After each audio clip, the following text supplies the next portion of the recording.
We are your home theater and AV questions answered. This is AVRant.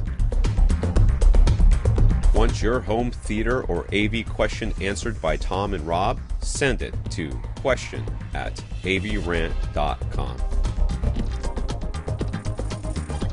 Welcome to another edition of AVRant. I'm Tom Andrew and I'm here with Rob H. This is AVRant. It's your home theater and AV questions answered. I have been a sniffly person this past week. I don't know if it's allergies or, it might just be allergies. You know, as you get older, allergies get worse. I thankfully never suffered from allergies when I was young, but that is like one of those weird backwards cumulative things where it just gets worse. And if you had any trace of allergies whatsoever throughout the rest of your life, it'll just continue to get worse. So that might be the case. I don't know what it is, but I was a little fatigued, so maybe I just had a little minor cold or something or other, but there it was. That's the way it's been. How about Tom? I've been fine. Everybody in my family is sick. They've all got something. I don't know. None of them say they're sick. They're all, well, I don't know, I'm just coughing. I'm like, okay, you've just been coughing for a month, so maybe go to the doctor. Right. So they went to the doctor, and my wife's like, they say I've got bronchitis. I'm like, I know. I know you do. Yes. So, everybody's on drugs. Whatever. Okay. I don't care. I'm well. That's all that matters. Yes. You had get the Apple TV some kind of 4K. Injury last week we didn't even talk about, but what's that? You had some kind of injury last week we didn't even talk about because we didn't have time. Oh, right. Yeah, I got smacked in the face. Okay. That's all right. Don't worry about that. That's what it was. That's if you looked at the YouTube video and I had a scratch on between my eyes, I went to one of those rope course things that goes through trees, and I was a little exuberant when I jumped off of one tree and the belay device. It was not a biking accident for once. It was not. I would have talked about that because it would have been important. I could talk about cycling a lot, so we're not going to, because a lot of things have happened over the last couple of weeks, whatever. But yes, got the Apple TV 4K, got that all hooked up, went through everything. It seems that the receiver is somewhat limiting my ability to get Dolby Vision. Which, in all honesty, is kind of fine right now. Yeah, it's not the biggest deal in the world when you have an LG OLED and you can activate the dynamic tone mapping for HDR10 signals anytime you want to. Yeah, Tom and I went through this, texting back and forth while he was working on some settings, and it's like Dolby Vision will go from the Apple TV 4K through Tom's Denon X4300H into his LG OLED, and the Dolby Vision logo will show up on that LG display, but it required like doing the enable Dolby Vision thing on the Apple TV 4K, which makes everything come out as Dolby Vision 100% of the time. Everything gets put in a Dolby Vision container. The question I have for you is if I have the Apple TV 4K and I'm watching something that's in Dolby Vision. Right. If I enable it, I'd now get Dolby Vision, right? Yes, I get the right. It's not like a different Dolby Vision. It's the same. No, it's the same. It's the same thing. You could do it manually, but for whatever reason, the auto detection with the match content with the match dynamic range setting set to on, it is, in Tom's case, automatically switching between HDR and SDR. That is functioning, but for some reason, it is not automatically activating Dolby Vision. When it is Dolby Vision content, it's automatically activating HDR10. So it's very strange. I can't fully explain it, but the only real explanation is that there's something in the detection going through the AV receiver, because plugged directly into the LG OLED works no problem. Yes. And that Denon receiver did not support Dolby Vision directly out of the box. It was a firmware update that added it at a later date. I did check the firmware. So and like we say, if you essentially force Dolby Vision to come out of the Apple TV 4K at all times, it does make it through the AV receiver. Yeah, it doesn't very strange. Prevent it. So there's something in the auto detection. At some point in the future, Tom will end up with a new AV receiver, and that will hopefully solve all of that at that time. Yeah, we just did our taxes, and we owe a bunch of money because our kids are moving out. We thought we accounted for all of that, but we did not. Okay. Enough. So, anyways, that's fine. And my Ultra HD Blu-ray player doesn't do Dolby Vision anyways. Well, I mean, actually, it's kind of the same situation where you have an X700 Sony, which you can manually force to output Dolby Vision at all times, and then have to manually deactivate Dolby Vision. It does not auto-detect when the disc has Dolby Vision on it versus not. So honestly, for the sake of ease of everything, just leaving it all as HDR10 works just fine. Yeah. And if you want to see a little more the dynamic tone mapping on the LG OLED. Call it good. Yeah. So yes, I've been enjoying the TV. Yay. I actually today for the first time, even though last week I was in here, but today when I set up the lights, I was like, oh look, there's some fingerprints on the or whatever, some smudges on the. Yeah. Never noticed it during playback, but they were there. So I spent the first 10 minutes of getting set up with a microfiber cloth, cleaning my screen, which is now pristine again. Hooray. Of course, I got dog hair everywhere. So as I'm cleaning, I can see dog hair floating through the air. I'm like, stay away from my TV. It won't last that long. But the Apple TV 4K is working great. Thank you very much, Greg. Fantastic. And still getting used to the way that the Harmony remapped some of the stupid buttons on the remote. Like the exit button now goes to like the LG's home LG's screen or something, home screen thing, and then that just is on. You can't do anything with the remote at that point. Like the remote, you gotta wait. Do anything? You just gotta wait. So it sucks. So I have to go back in. My wife. Yeah, that can be manually adjusted in the Harmony software, but yeah. So I will, and I will. Okay. The other thing that you guys will be interested in is I got the SVS Ultra Evolution Bookshelf speakers in for review. Okay. So that review started this weekend. I did a bunch of listening tests, like critical listening tests, and took a bunch of pictures and stuff. And if you looked at the pictures online of the Ultra series bookshelf speakers and the Ultra Evolution series bookshelf speakers, and you thought, man, those Evolution speakers, they're way bigger. Oh, okay. They look way bigger than the Ultra series. And my first thought, from glancing at them, because of course those pictures have no frame of reference. No. They're like a quarter next to them or a pencil or something. They show you how big the dang things are. Was I wonder if the tweeters are going to be at the same height? Like, is that going to be an issue? They are almost exactly the same size. Okay. They had the same size woofer and the same size tweeters. So yes, the tweeter does look a little different. When you, I know the diamond thing or whatever, but the tweeter itself looks bigger on the Ultra Evolution. You'll see the pictures when I post the review. But did some listening tests. Of course they come in high gloss. And the ones the SVS, the Ultra series I have are the black oak? Called. Yeah, the oak one. So they obviously don't look as good. As far as aesthetics go, let's just talk about aesthetics. These are very good looking speakers. Okay. And the little bend to them is just enough to make so that you can notice it from a distance. Right. And I talk about that because it's going to be integral in the review because it's going to be the main difference between these two speakers. To be honest with you, is the looks, how they look. Little tease there. I mean, I don't think you're quite ready to render a verdict. I'm just so far yet. away from that. We'll get into that at a later date. But as for a first impressions type of thing, just a beautiful speaker. Yes, just a really beautiful speaker. And you can tell there's a lot of differences between them as you look them over. Okay, like the port in the back is a completely different size. Obviously, the shape of the speakers is different.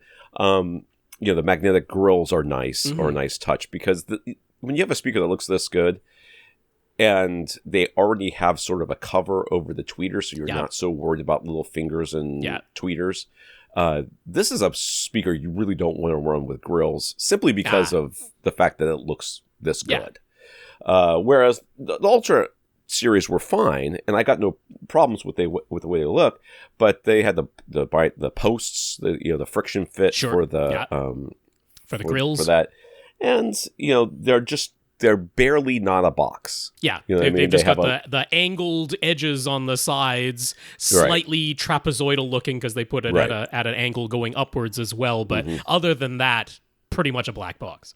Yeah. So, very good-looking speaker. Okay. Very attractive speaker. So, still doing some tests. Of course, as you would expect, these are voiced to match previous SVS speakers. You say as you would expect, but that's not a given. You know, in a brand new series, they had the option. They could have chosen to voice them differently, but you know, we've seen some videos. They've been talking about the Ultra Evolution series, of course, quite widely, going to various trade shows and doing podcasts. I finally saw my first YouTube advertisement of them. Yeah, and boy, they really like that time alignment. They are talking about that time alignment thing. Tom will render a verdict on all that too, just how incredible night versus day difference I'm sure that was.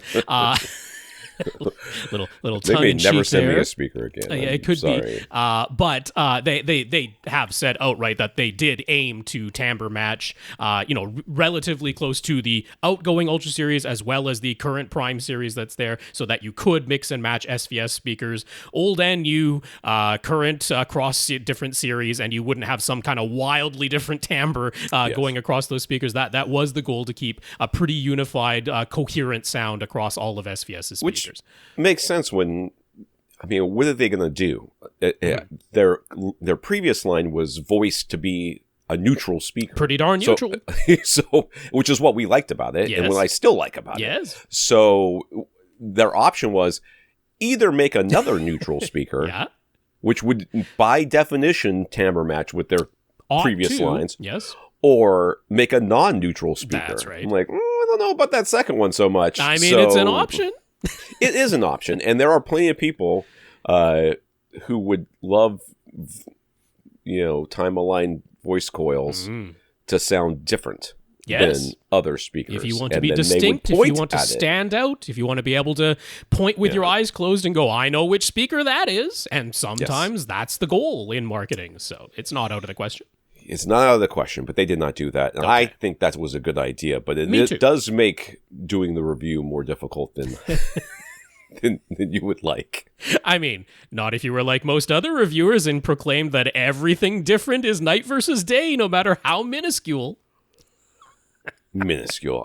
Just these people just crack me up. Just like, oh my God, the depth of the sound stage is so much different. Is it though? Just imagine if they also upgraded their preamplifier. Then it would unveil everything, Tom. Unveil. The veils of lifted. The layers. Speaking of veils being lifted, what did you watch? Okay, I'm not quite sure how that transition exactly worked, but I did want to talk about... I said before I wasn't going to talk about every episode of X-Men 97, but I have to talk about episode 5. Oh my goodness, episode 5 of X-Men 97 is like one of the most enjoyable things I've watched in ages, particularly from Marvel. It might be hinting at how this is all going to start to tie together with Deadpool and Wolverine and bringing all of that into the MCU, but the vocal performances in this episode, standout performances from AJ Locascio, who's now playing Gambit, and especially I have to give a shout out to Lenore Zahn, who is reprising her role as Rogue. She was the original voice actress for Rogue back in the 90s from the original animated series, and reprising that role as Rogue here in X-Men 97. The final line of this episode is gonna stick with me for ages. I'm gonna remember that line reading for as long as I'm able to have a memory. It was tremendous. That take that they used, I was like, oh my goodness, what a vocal performance for a single line. It just absolutely, I don't want to spoil anything, so I'm saying it made such a tremendous impact on me. People are raving about this episode online, and deservedly so. Now,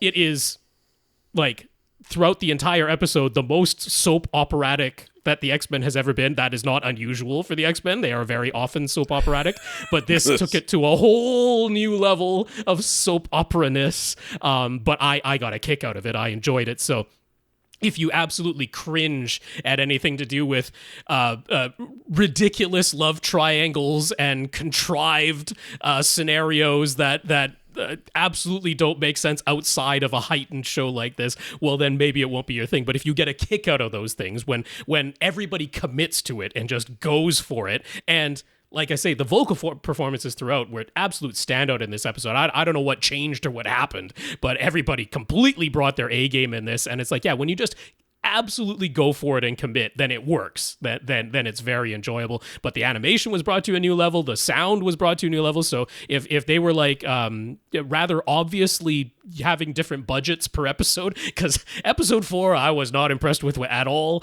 and then this one just completely stepped everything up. So maybe they just saved up a bunch of money.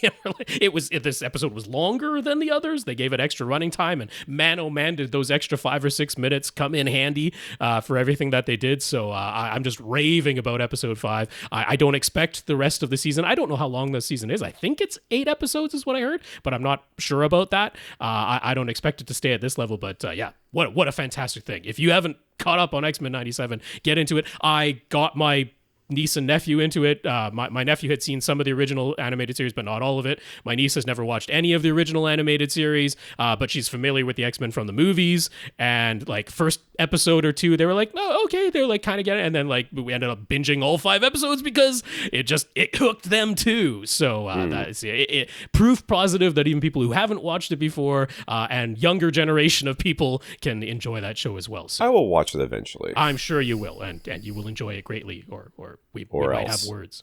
Yes. But like we have words. We never have words. What are you talking about? We frequently disagree about what we feel about movies and TV shows. We're used to that by now.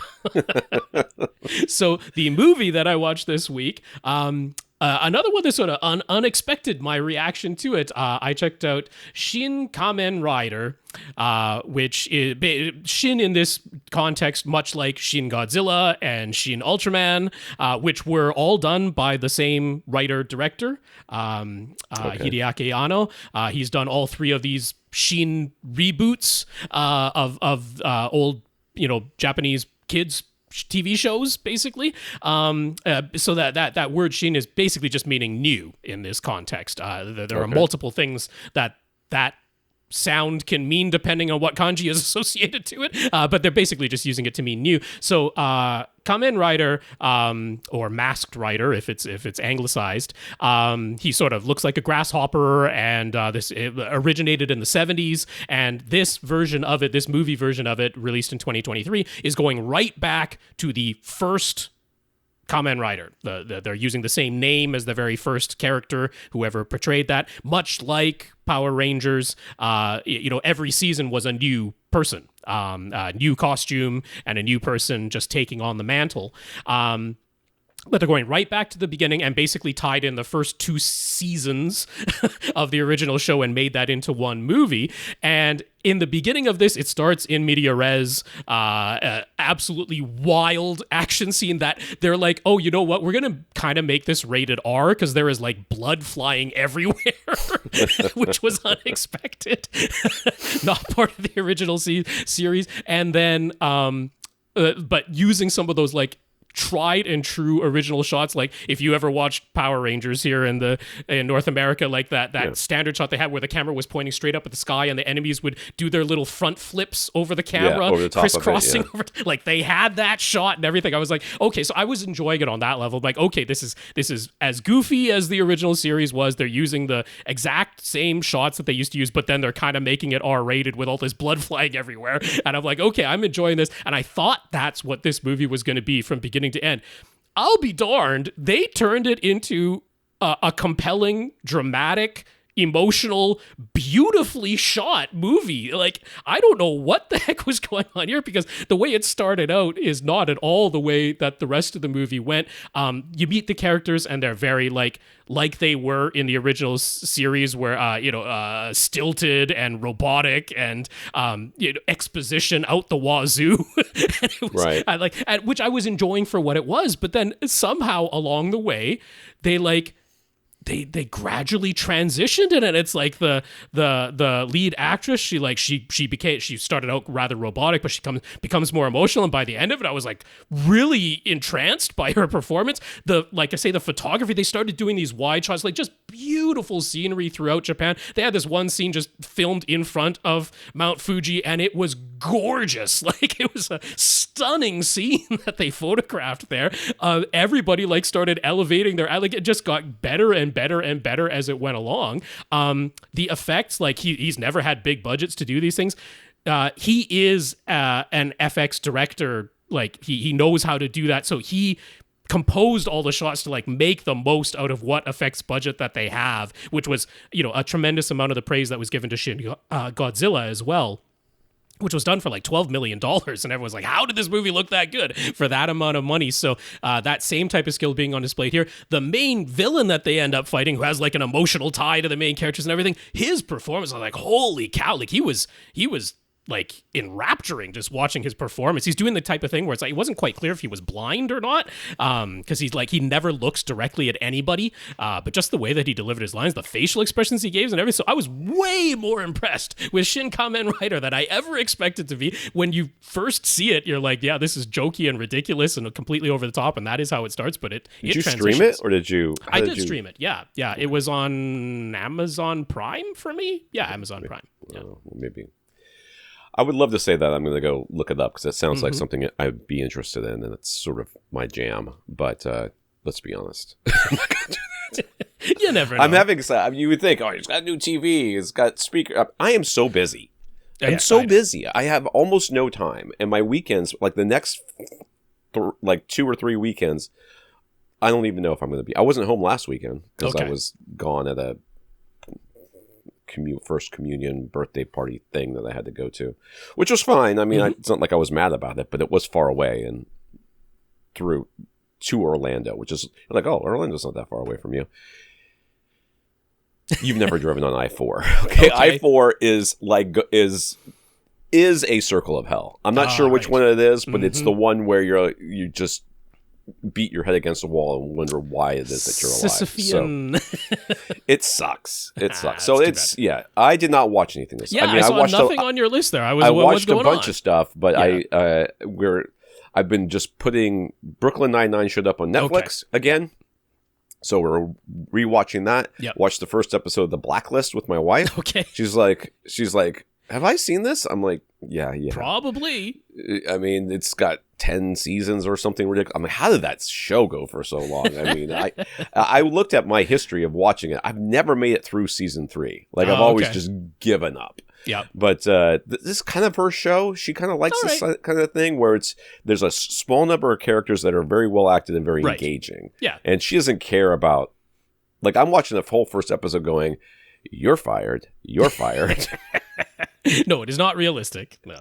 I mean, but James Spader is around. Like, she stabbed that dude in the neck. And then, like, the next scene, she's like, just let me talk to him for 5 minutes. He's like, whatever. Yes. Like, what do you mean, whatever? She stabbed him in the neck just a few minutes ago, you dummy.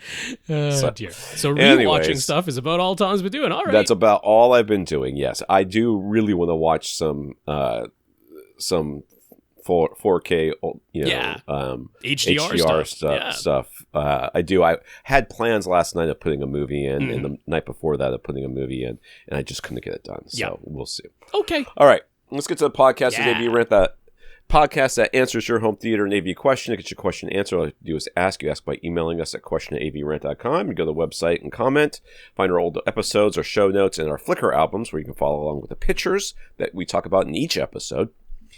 You can contact or find us on Facebook.com/AVRant podcast, YouTube.com/AVRant, where our live recording sessions are saved for posterity, I guess. They're up there. It's a way you can view and hear us. That's right. Let's see what else we got. If you want to contact Rob directly, rob@avrant.com. His social media handles is @FirstReflect, which I think you now have a TikTok account. Oh. I don't know. Yeah, I mean, I had that for ages, but I never used it. I didn't notice that until I sent you that stupid It's not video. like I've ever posted anything on TikTok. I put one little video up there just so people know that I'm real and not a bot, basically. Yes. At some point, if there's a place where I need to claim my handle, I try to claim my handle. It's about it, but don't expect to see anything posted from me most places. Tom@avrant.com if you want to email me directly. Sure. I want to thank our listeners of the week. To become a listener of the week, support the podcast in some way. One of the ways you do that is going to avrant.com, click on the Buy Us a Cup of Coffee link, which will take you to a PayPal donation site. So we want to thank Tyler this week for doing that. Thank you very much, Tyler. That's right, Tyler. Thank you very much for that PayPal donation. Very much appreciate your financial support. Hasn't technically come through yet, so that is going to come through tomorrow. I don't know when he said. I don't know, but it's up there. So I mentioned it. We also want to thank our patrons over at patreon.com. Patreon is a service you can sign up to become a monthly contributor to the podcast. We have 132 patrons right now, including Ken and James. Thank you very much. That's right. That is patreon.com/AVRant podcast. If you'd like to sign up to make an automatic monthly donation. So big thanks to our 132 patrons over there. Ken and James, thank you for being two of them. We also got notes of gratitude for keeping the podcast going through, I don't remember what happened this week. Earthquakes, right? Wasn't there an earthquake? There were earthquakes. There's tremendous attacks going on in the Middle East. There is political stuff. There are criminal trials taking place in the U.S. There is a plethora of stuff in the news this past week. I'll be honest with you. Here in the U.S., we were very distracted by just about everything. Everybody's mad about everything right now. Yeah. I'll be honest with you. It's hard to keep track. Fantastically calm time at the moment. No. There's many different ways that you could easily upset yourself. That's right. That's why you need to get your home theater sorted out. Yeah. And I mean, it's spilled over into the home theater world too. If we get to the final discussion topic I put on the list, it's spilled over into our side of things too. But we'll try not to dwell on it at all. I guess I did not read. I know I did not scroll down past any of this because this is all the first time I've read any of it. So we got notes of gratitude from Ken, Matthew S., because there's more than one. There are. Matthew S., James, who's a member of the 2 Hour Plus Club, Matthew M., Michael, and Mike. Jeez. There are a lot of M's in this thing. Names, many similar names. I tried to distinguish. I just went by the way that they signed their emails, so I'm not going to vary from that. But to say those names one more time, Ken, Matthew S., James, Matthew M., Michael, and Mike, thank you all very much for those notes of gratitude and encouragement. They're very much appreciated. And a big, big thank you to everybody who continues to listen and send in your questions. All right, let's get to the news. An update from the news we mentioned last week about Dolby working with its global partners to bring Dolby Vision and Dolby Atmos to all premium cinema exhibitors and no longer keeping Dolby Vision exclusive to Dolby Cinemas. We wondered aloud last week what sorts of projectors would be used, since Dolby Cinemas use expensive 6-chip laser-driven projectors with much higher contrast and deeper black levels than other cinema projectors. Details are scarce, but there is apparently a new range of Dolby Vision projectors coming from Christie, who won an Academy Award for their E3LH. Elf? Elf? I don't know if they try to acronymize I don't know. That's a weird acronym. That one, but yeah. E3LH. Why? What did I'm the L? sure it stands for something. The L is probably laser. I don't know. I didn't figure that one out. I don't know. The initialism. Anyways, their E3LH Dolby Cinema Projection System. Premium cinema operators will be able to acquire this new range of projectors, which we have to assume is less expensive, in order to support the Dolby Vision content. I don't know. Yeah, we have said for many years and continue to say that a good home theater setup, a well planned out home theater, doesn't have to be the top end everything, but a well planned out home theater is so much preferable to go into the movies most of the time. There are reasons to go to the movies, like especially a movie like Endgame or something like that comes out where being in the crowd is part of the experience. I felt like Dune 2 lived up to that. Seeing that on an opening night in IMAX, there is something to just the sheer size anymore. Yeah, let's go on. No, something about the sheer size of the auditorium, having the audience reaction around you. That there is something for that. Yeah, absolutely. Yeah. But now that HDR is here, like in force, it's very hard for me to say you should go to the movie. I mean, now it is just that the screen is bigger, but if it's the same field of view, who cares if it's bigger? But now it's also dimmer. It has less lifelike highlights, and also there's people around you checking Facebook and posting this. Yeah. So I don't know. They can do what they want. Cinemas are not going to die. Not anytime soon. I would hope not. They are not. That's just not. I still want to be able to go out to the movie theater when I want to.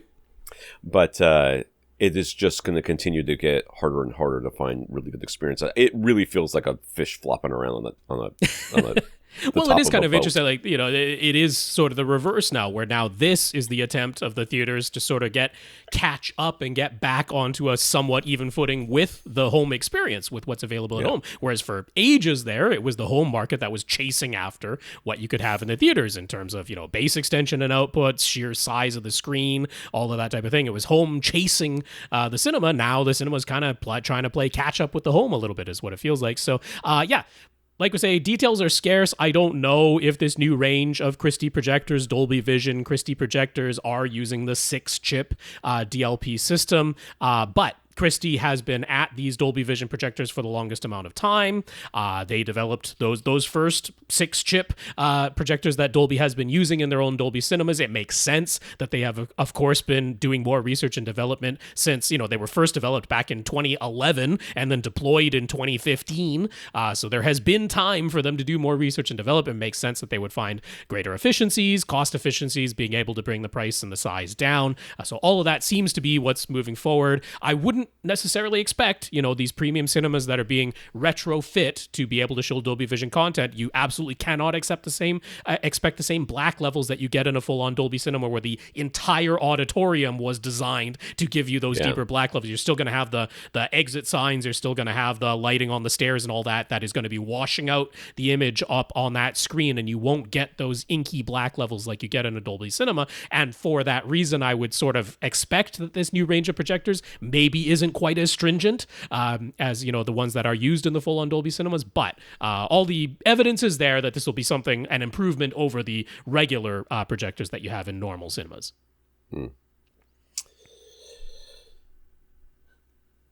I mean, it just gets so irritated going to the movie. Every time I go to the movies, I get irritated. I really hate assigned seats too, but I appreciate having them. Yes, when I get one of the ones I want. But if I don't get the one I want, then I'm mad at it. Back in November 2021, Disney Plus released its first IMAX Enhanced titles, and they said at the time that IMAX Enhanced DTS X audio would be added at a later date. Well, 2.5 years later, and that date is about to arrive, May 15th, we'll see the release of Queen Rock Montreal on Disney Plus with IMAX Enhanced video and DTS X audio. Queen Rock. Is it like the band Queen? It is the band Queen. Oh. Yes. It has been confirmed that, much like streaming Dolby Atmos content, this is a lossy version of DTS X, not the lossless master audio version found on Blu-ray discs. Duh. I mean, thought that was going to be the case. Anyways, Dolby Plus is reportedly stating that starting with Android TV and Google TV based systems first, and they've only confirmed support via the built-in apps on IMAX Enhanced TVs from Sony, Hisense, and a few other brands outside of North America. eARC-enabled AV receivers and soundbars should be able to work with the HDMI audio output from those TVs, but no standalone devices have yet been confirmed to support it yet. Yep. In addition to Queen Rock Montreal, 18 existing IMAX Enhanced Marvel movies will be updated to offer both the current Dolby Atmos soundtrack and a new DTS X option. Yay. I'm showing a list on YouTube. Well, it'll be in the Flickr album if you want to see the list, or in the link we provide in the show notes, which will take you to Flat Panels HD, who's reported on all of this. So yeah, 18 titles there that are IMAX Enhanced already have Dolby Atmos, but they'll have that DTS X option. I am certain there will be no, misattributed types of takes online with people comparing the two soundtracks and making proclamations about which codec sounds better than the other codec, even though they're entirely capable of sounding identical. We might have different masters. I would expect at this point that the DTS-X versions will have louder bass. I would just expect it. Yeah. That would seem out of character. That would be in character with everything DTS has ever done ever. If they don't do also, it, the overheads will be louder. That could be, that wouldn't be a shock whatsoever. But yeah, that's what's happening. It's finally here. We've been waiting 2.5 years. You can enjoy it May, 15th? Yeah, that's what you said. That's what it says here, May 15th. All right, and then more Disney Plus news. Nothing is official yet, but Disney is reportedly planning to add linear genre-based feeds to Disney Plus. In other words, TV channels, complete with ads, that you can just turn on and let run. The goal is to get viewers to spend more time in the Disney Plus app and to provide more places to show ads. I mean, whatever. I just can't. I mean, why would I get a streaming service just to have it? Like that, nothing irritates me more about YouTube than I press play on the video, and then it's like, if you like this video, here is something absolutely unrelated and in no way similar to what you just watched. This shouldn't be that case. Yeah, this is going to be like Star Wars, or it's going to be all Marvel, or it's going to be all Simpsons, or. But still, I mean, within the even within the National Geographic channel, if you will, subsection anyway. There's going to be all sorts of things that I may or may not be interested in. Like, okay, here I am watching this thing about sub-Saharan Africa, and here's a documentary about Elon Musk. No. Those two things are not similar. I do not want those two things but next to each other. But they're under the same banner. Who cares? Yeah. Whatever. Somebody will like it. Somebody will like it. That's fine. Yeah, this is for the turn it on in the background and just let it play all day crowd. Disney wants to capture that within the app, keep you inside the app. Don't go to anybody else's app and see our ads and not other people's ads. Solely targeted at parents who turn on apps for their kids and then get irritated every 23 minutes or 20 minutes when they have to press a button to start the next one. Yep. Oh, for sure. No question, it's a babysitter app. But yeah, babysitter. There you go. I mean, I don't know. Whatever, it's fine. Yeah, I mean, on the one hand, it's not like, if you want to choose something and watch it right now, it's not like they're taking that functionality away. So I can't really be all that mad at it. If they decide that they're going to increase the monthly charge and use this as a justification for it, I'd have a little bit of a qualm with that, but they're going to keep increasing the monthly price anyway. Yes. Yeah, I mean, ads on a linear channel. I mean, it's just the fact that we're, as one person pointed out online, all we've done is unbundled television and sold it back to you a piece at a time with the total price costing more than it ever did Which before. is exactly what we said when people were like, I want a la carte. I want a la carte channels. I mean, I hated cable too. Yeah. I would prefer to pay more, like I am right now. I'm not yet paying more, but I will. I would prefer to pay more and be able to say, I want to watch this show right now. Okay. That's what we've got. I want to wait until Friday at 8 p.m. And then if I've got other plans, I miss it, sort of thing. Whatever. It's just everybody wants to complain about stuff. Let's go to the questions. Okay. Bertrand in Quebec. Bertrand's girlfriend told him she'd like to get a small, easy-to-use turntable set up to use in her living room. She'll need a decent entry-level turntable and also a pair of speakers. She's hoping to keep the total price around $500 Canadian. Bertrand immediately thought of the Audio-Technica AT-LP60 fully automatic turntable that we've recommended several times in the past. But there are a few variations of that model, and not all of them seem to be in stock at the moment. He also wasn't totally sure what the speaker setup would be like, as the LP60 turntable already amplified, so you can just connect any regular pair of speakers. Would she need to get a little Fosse amp? Is there something that would be even simpler to hook up and wouldn't require as many wires? He does have an M-Audio 2.1 monitors and subsystem that he might be able to give her, but it would mostly be an excuse for him to buy an upgrade for himself. And finally, he was thinking it would be great if the same pair of speakers could be used with her TV to improve on the built-in TV speakers. She uses 3 HDMI external HDMI sources, so would that require getting something with HDMI ARC or eARC? Would all of this get too messy and complicated? I missed that last one. TV to improve her built-in speakers. So yeah, that last part sounds like you're getting closer to using a receiver, but everything before that sounded like you could pretty much do it. I mean, basically, most of the Audio-Technica turntables come with a built-in preamp. Whether or not that preamp is the best or not the best depends on you, but or your whatever. So you should be able to use your M-Audio monitors and sub and plug it directly into the preamp section of the turntable, and Bob's your uncle, you're done. That is doable, yeah. So first of all, in Canada, if you just go to amazon.ca, you can get a hold of the Audio-Technica AT-LP60X for just $200 Canadian. Pretty darn reasonable price for a fully automatic turntable. This is why I like recommending this model for beginners, for people who don't want anything too terribly complicated, because since it's fully automatic, it's quite literally you put the vinyl record down on the platter, you press the go button, and the arm picks itself up, moves over the starting position of the record, lowers itself, and begins to play. There's no messing around with weights and balances.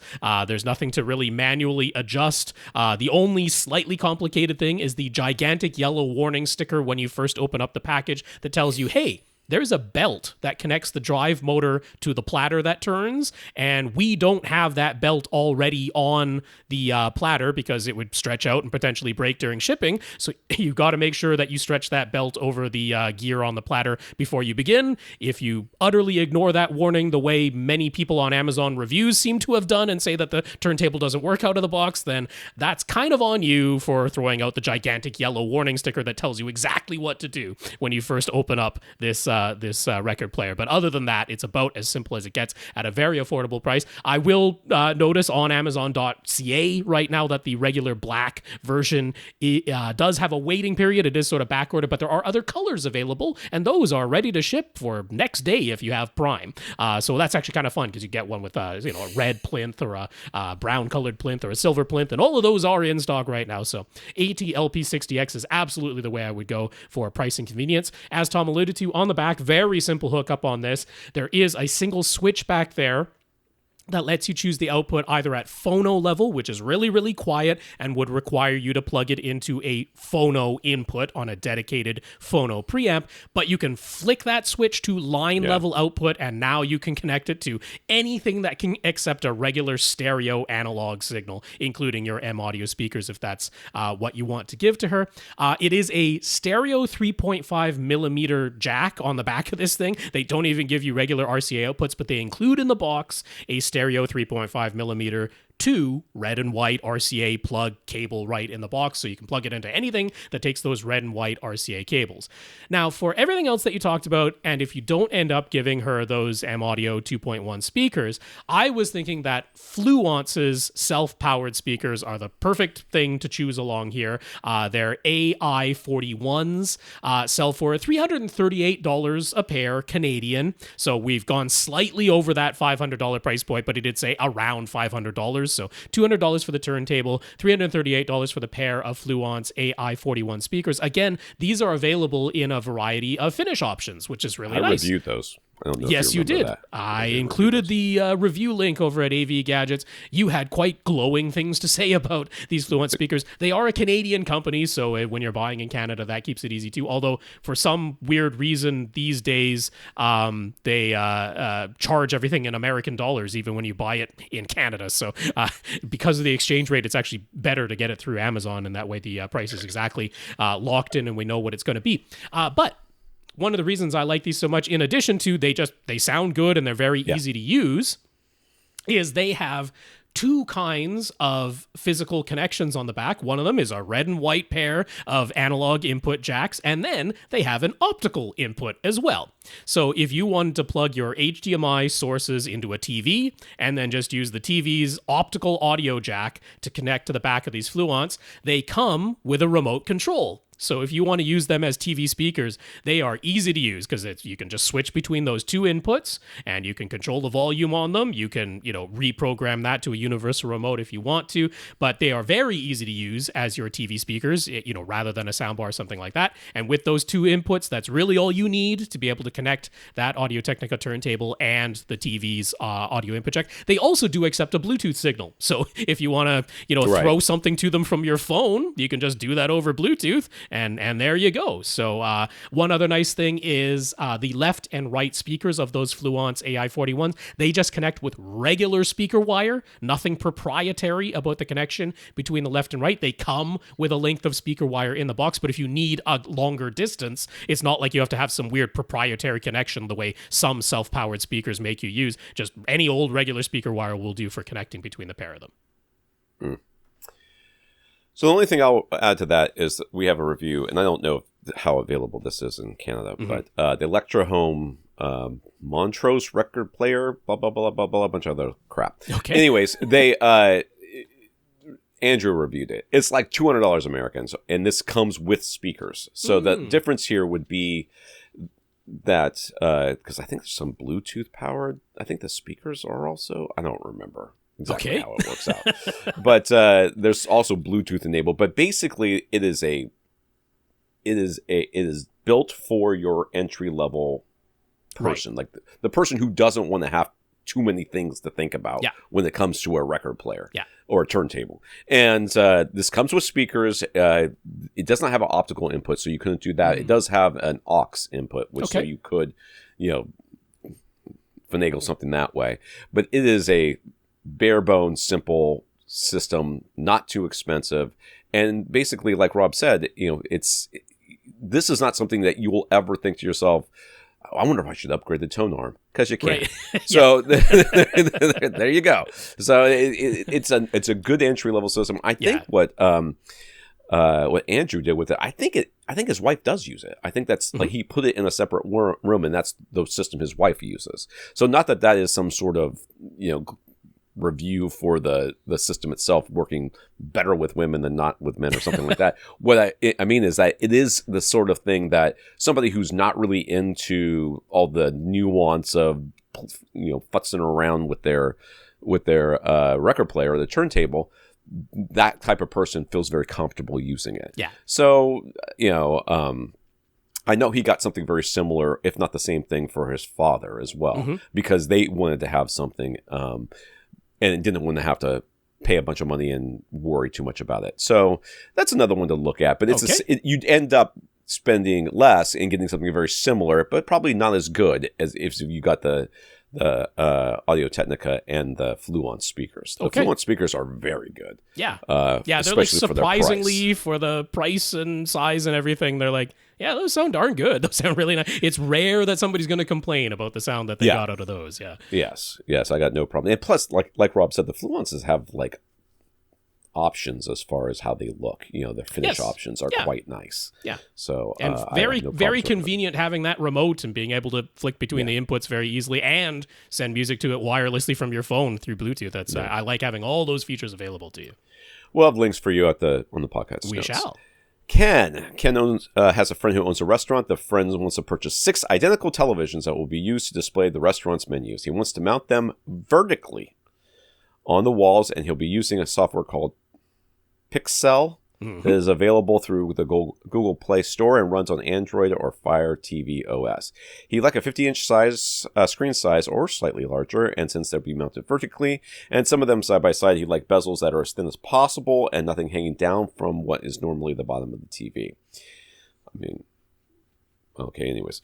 He believes all the screens will mostly be viewed from straight on, and he isn't particularly concerned about wide viewing angles. The TVs will be powered on and showing still images, not completely static, as they will change on a rotation for 12 hours a day, 7 days a week. So durability and longevity are definitely big factors. He'd like to go inexpensive and bright, and if they already have Android OS built in, so much the better, as it would allow him to avoid the added cost of plugging in a Chromecast or Fire TV stick for each TV.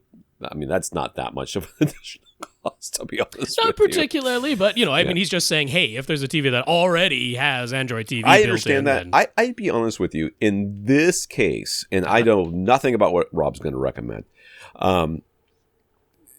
Unless the TVs are specifically built with the OS in mind that they all are going to be able to do this very easily, I would almost prefer to have an external box that I use to do it all with, so that if something were to go wrong, I could unplug the box, replug the box in, or get a different box or something like that.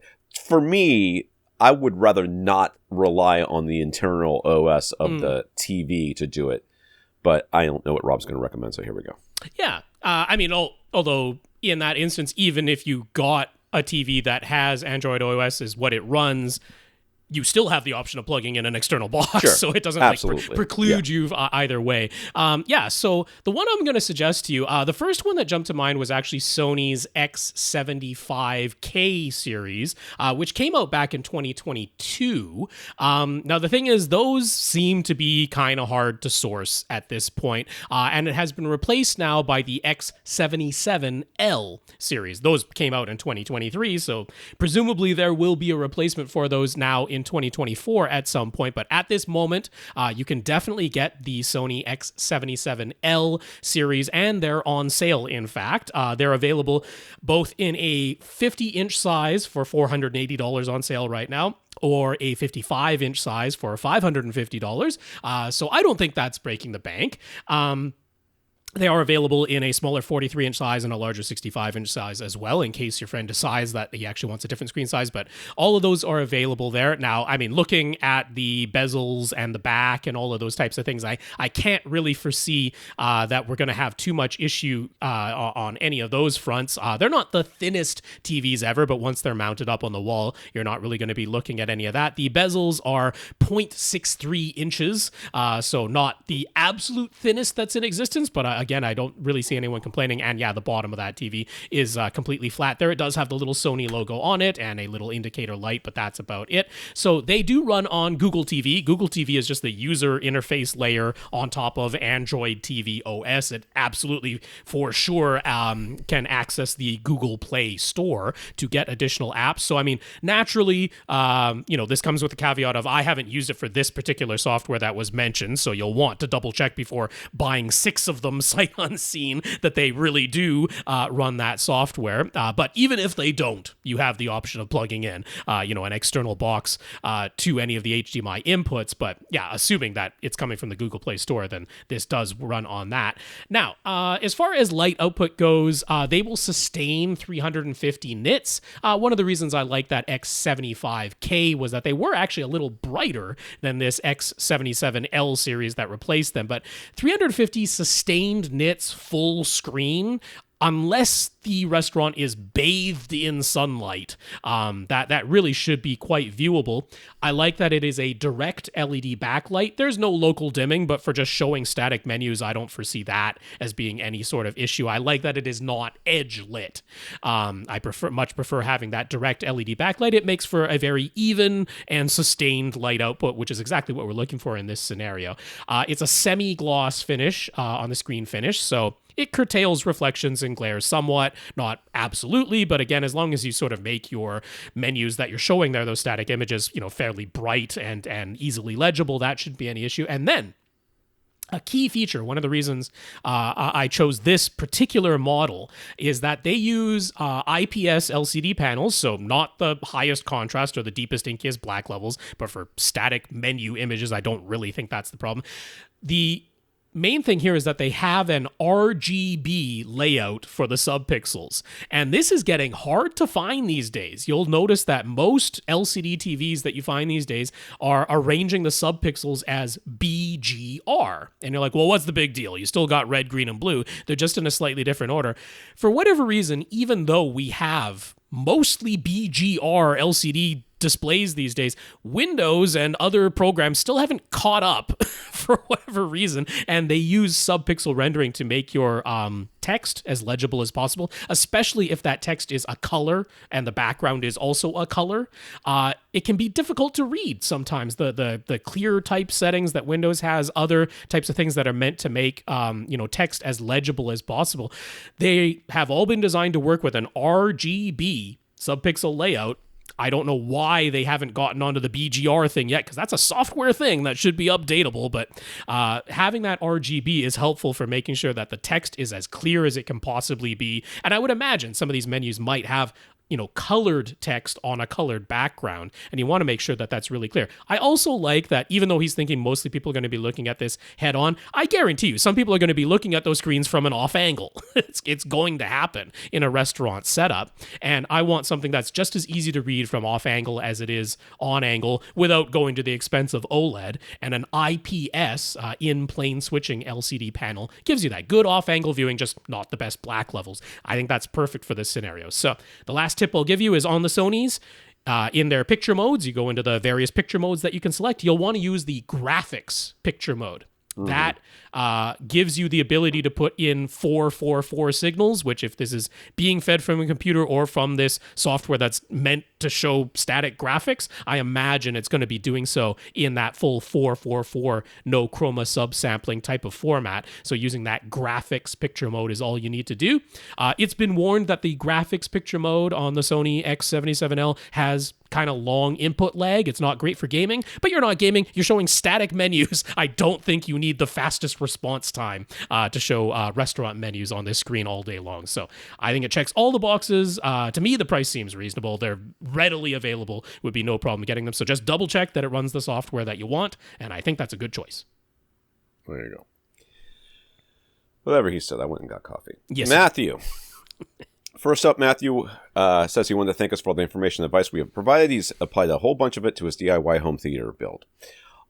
It's on the top floor, and some of the A-frame shape creates inward slopes on his side walls, starting at around 6.5 to 7 feet up the walls. The room is enclosed, but there are steps at the back and a small hallway. Everything in that hallway is closed off with doors. The main seats are an extra wide love seat lounge with some extra bar stools behind it and a couple of beanbag chairs in the rear corners that can be used if needed. It was a very nice looking theater. It's a wonderful, comfy looking, very neutral gray. So we're not, affecting any of the colors other than the LED uplighting that he's put in there. Bright red.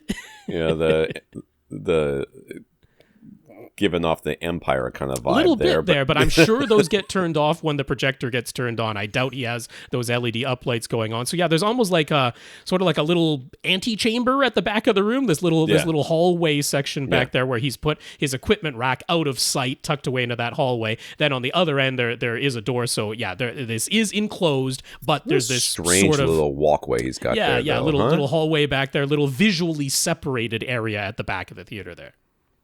What is that black thing on the ground? I can't quite figure out what that is. Is there a door that slides over that? Black thing it's just on the ground. I don't know which photo you're looking at. The last two on the bottom right there. Okay, last two on the bottom right. Are those just the stairs that you're seeing? Black? Is that stairs? Is that? Oh, it's stairs down into the room. Yeah, there's two little steps. Okay. Two little steps. It looked like they were even, and that there was a bump in between. Anyways, okay.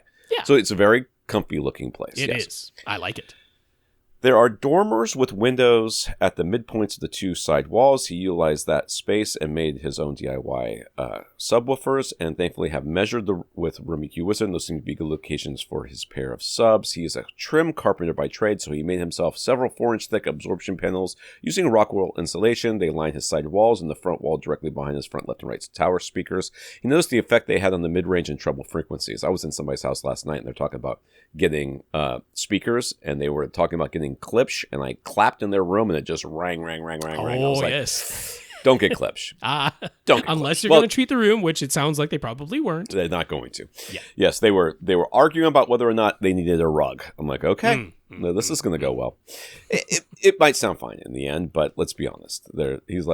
They're like, I don't understand why I still need to use subtitles all the time. I'm like, because your room rings like crazy. But what Tom just mentioned is not Matthew S.'s room. Matthew S.'s room definitely has some absorption in it. This is not going to be a room that is ringing like crazy at all. That's going to be beautiful. It's fully carpeted. He has a mini DSP, and he also used the Audyssey editor app. Overall, he's very happy with the target curve he's created for himself, particularly his bass below 50 hertz or so, but this is where the questions come in.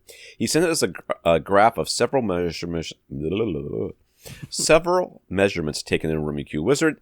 The way he has labeled each of his measurements appears to show just the left seating position.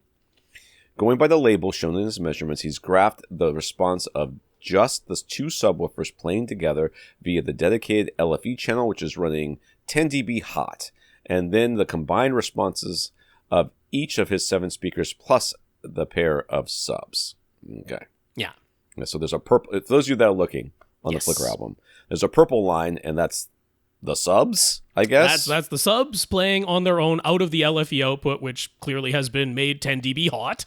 Yes, it is warm. And then 7 other lines, which are pretty close to overlapping, which is a good thing, which is the 7 speakers combined with the subwoofers for this full range sweep. I mean, he's got this thing actually louder at 10 hertz than it is at 20 hertz. So that's pretty wild. But he managed to do that with his DIY subwoofers. And he's just, looking at all of these lines together. And he's got a couple of questions about that. So he isn't satisfied with the variations he is seeing between 45 and 200 hertz. And he's noted that, in particular, even though it doesn't really show up in the graphs, which have some smoothing applied, he can notice a null right around 65 hertz if he just plays a bass sweep and listens. He wants to know if adding a bunch of thicker absorption panels to his room will help. He's seen graphs on manufacturers' websites that seem to indicate 8-inch thick panels can be effective down to about 80 hertz, but it's pretty much diminishing returns below that. Is that accurate? He's heard all about corner bass traps, but could thick bass trap panels go elsewhere and still be effective? He was thinking of putting some horizontally in the floor-to-wall edge on either side of a center speaker and then on the ceiling and on the back wall. Since he's a carpenter himself and he has his own employees, there aren't any issues when it comes to mounting panels on the ceiling or anywhere else in this case. But is it worth it? That's the main thing he wants to know. So 45 hertz so he's looking at that suck out at what, 60? So there's a pretty uniform dip across all of the speakers and just the subwoofers on their own, right at around 45 hertz or so.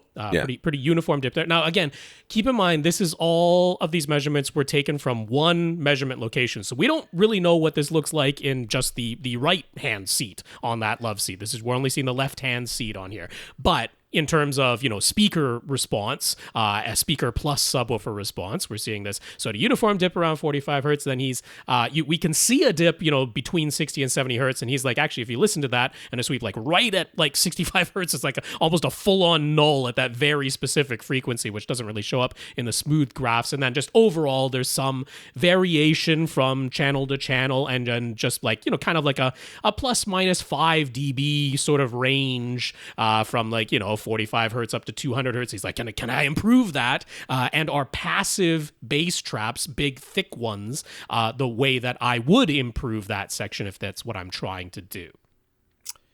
Yeah. So really big bass traps to get down to 45 hertz or even 65 hertz it's tough. That low isn't really where we'd be looking at passive traps to do too much. You could do a tuned trap. You could, if you're really worried about 65 hertz, you could get a tuned trap that would just suck up those frequencies. Almost like adding a passive subwoofer that just resonates at that one problem frequency. Right. Now, GIC has those. They call them their Scopus tuned bass traps, and you can get one that targets, specifically 65 hertz, or if you measure really, really carefully, find exactly where that null is in your room. Maybe it's, 64.8 or something like that. You can get it tuned to that very specific frequency, but I want to put that lower section aside for a bit. He asked directly about, if you get 8-inch thick bass trap panels, can they really be effective down as low as about 80 hertz? And then, going thicker than that, it's sort of like diminishing returns. You're not really seeing it get much lower below 80 hertz, even as you get thicker and thicker beyond 8 inches. And that is more or less the case. That's pretty accurate in what's going on there. You can get reasonably effective passive absorption down into the crossover region, 100 hertz for sure, 80 hertz at sort of the outside. And then, you start going thicker and thicker, and it's definitely, you start having to get to like, 2.5 feet thick to start affecting lower. And it's not really worth it at that point. It doesn't really make a whole lot of sense. Just logistically, it doesn't make sense either. For this region, that is common amongst all of the various speakers, upwards of, in this graph, you could say as high as 300 or 400 hertz, that you can address to some degree with passive treatments. Definitely you could. And when the thickest treatments you have in this room are 4 inches thick, we wouldn't expect them to be affecting much below about 250 hertz. That's just sort of around the range where they're going to be quite effective. And below that, there's some impact that 4-inch thick panels are having. It looks like all these panels are flush to the wall too. That's right. Have any air gaps. That's right. Yeah. So they're 4 inches from front to back, whether they're 3.5 inches of insulation and a 1/2 inch air gap or whatever. The actual thickness of the panel in total is 4 inches. So they'll have some impact downwards of 125 hertz, but 250 hertz, that's about the low end of 4-inch thick panels. And, that's not out of place with what we're seeing in those measurements. If you had some thicker panels, like, for example, in Geek's lineup, there are monster bass traps, which are about 7.5 inches thick in total. That's about 6 inches of insulation and then about 1.5 inches of an air gap, but in total thickness about 7.5 inches. Those are quite effective down to, below 100 hertz. And they could have some impact here because we are into around the transition frequency of your room, where you start getting into the situation of, if you fix the timing, you automatically fix the frequency response, and vice versa. If you fix the frequency response, you kind of automatically fix the timing, and it's a little bit of back and forth in that sort of range. So I don't think it's unreasonable, and I do think there is benefit to be had. Like, you basically, as we've mentioned before, it's nigh impossible to over bass trap a room in a house. It's not like you could put so much bass trapping into a room of a house that it's actually doing damage to the bass. That's just like never going to happen. So you could, pile as many 8-inch thick, 7.5-inch thick panels in here as you can physically fit, and you won't hurt the bass. But to what extent will you help it? There is some help to be had in that crossover region, 100 hertz to 200, 300, 400 hertz for sure. So where can panels go, right? I mean, actually, some panels could go inside of those dormers. I don't see any reason why they can't go inside of that dormer area and have some absorption there. Honestly, the sort of angled portions of the ceiling, it might look a little weird putting thicker panels there. One of the questions he was asking, like, if I have those thick panels and they aren't in the corners, is that still effective? Yes, absolutely. It's not necessary to put bass traps in the corners. It's just a geometric advantage. You can span, have the panels going across the corner and automatically cover more surface area and gain this air gap in that corner, pocket area behind the straddling panel, and automatically get greater depth and more surface area covered just from geometry without having to spend a pile of money to do it. But if you put thicker panels on the ceiling, inside the dormers, on the back wall, even on the section of the front wall above and below the screen, like, it doesn't really matter where you put it. It's going to help with just overall decay times, and the thicker you go, the lower in frequency. So I do think that it could be beneficial to add some here. I just don't want him to go completely crazy, Okay, so there's things about this whole question that you are answering very literally, and I think that are all correct. Yes, fair enough. Okay, fair enough. Yeah. But I also look at this room and I go, there's chances that what you are saying, though technically correct, is going to make things, if not no better, maybe in some ways worse. And the reason is because I say that is because the audibility of it is questionable. Yeah. Not only that, but if we're looking at a measurement from just that one location in that one seat, and he's like, I can hear a 65 hertz suck out. Yeah. Great, you can. I'm not saying that you can't, but I am also wondering, any change that you make to this room may make a change to that, and also, what is the seat next to you experiencing? Yep. Where are you taking your initial measurements from? Yeah. What else is going on in this room before we start throwing in a bunch of panels? And how much of this, not a perfectly overlapping line between the 7 different channels, how much of that is actually a problem when, like I say, at worst we're seeing plus minus 5 dB. A lot of it is not even that much. Yes. Yeah, a lot of it is plus minus 4. I realize that visually it doesn't look perfect, but you do not have, like, from channel to channel, and I don't know from seat to seat. We're not seeing from seat to seat, but if you're not seeing from seat to seat swings of like plus minus 8, plus minus 10, then the actual audibility of it is a lot less than the visual indicator on these wonderfully color-separated graphs that you can see and zoom in on and drive yourself crazy. That's very easy to do. Honestly, your results are pretty darn good already. Right. So what I'm seeing, like, if I look at the front of this room, like, let's say he goes with his initial thought, which is he's going to put some sort of, rectangular or square, long, thick panel to the left and right of his center channel, right?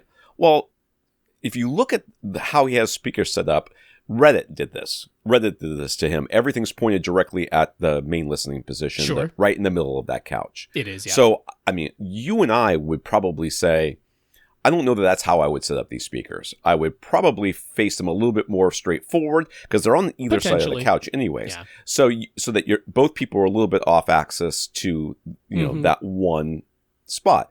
That right there may make a bit of a difference in how things sound on the couch, not necessarily at that 65 hertz region, but how things sound. But if he decides to put that, you know, some sort of panel along the floor there in that back corner, chances are he's going to move those left and right speakers out a little bit.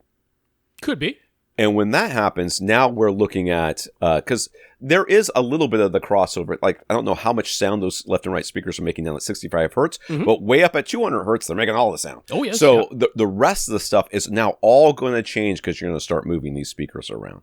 So I mean, that's not an absolute given, because, I mean, there's space between those towers in the center where he could, you know, have some tri-traps basically below the screen. He could. Yeah. And I would be for that anyways. Oh, yeah. I would think that would be a good idea anyways. But I would wonder whether or not he needs to start adding more stuff here without just making those physical changes to the overall. Well, and like you said, if you listen to a sweep, like, let's put it this way, a sweep is something that you listen to get an idea of the performance of something, but is not necessarily indicative of how you experience that thing when it's playing actual content. A very specific frequency, even if it's missing during real content, it's going to be very hard to tell that it's missing. Yes. You know, it stands out in a sweep because all the other sounds are around it, and you're like, well, that one frequency was quieter than all the others. But during regular content, the absence of something is very difficult to detect. Plus or minus 3 to 5 dB, while audible, is not like audible. Like, I have heard, you know, bass bumps in my rooms, where it's like, this is not 3 to 5 dB, this is 10, this is 12, this is 15 dB boosted because of the room resonance and how things are reflecting around here. And it is clearly audible. You know, what you can hear in a sweep and what sounds wrong or right when you're watching content. Right. You know, we're much more forgiving of the real content. Yeah. So I don't know that it's necessarily worth doing a ton of. I mean, he's a professional carpenter or whatever, and he's got people to do work for him. But still, it's a lot of effort and cost for. Well, yeah, that's why I was like, I don't want you to go completely insane on doing this. So, you know, I'm still in favor of adding some bass trapping to this room. Yes, that's fine. Tom and I will both agree, like, it's not going to do any harm acoustically to add bass trapping to this room.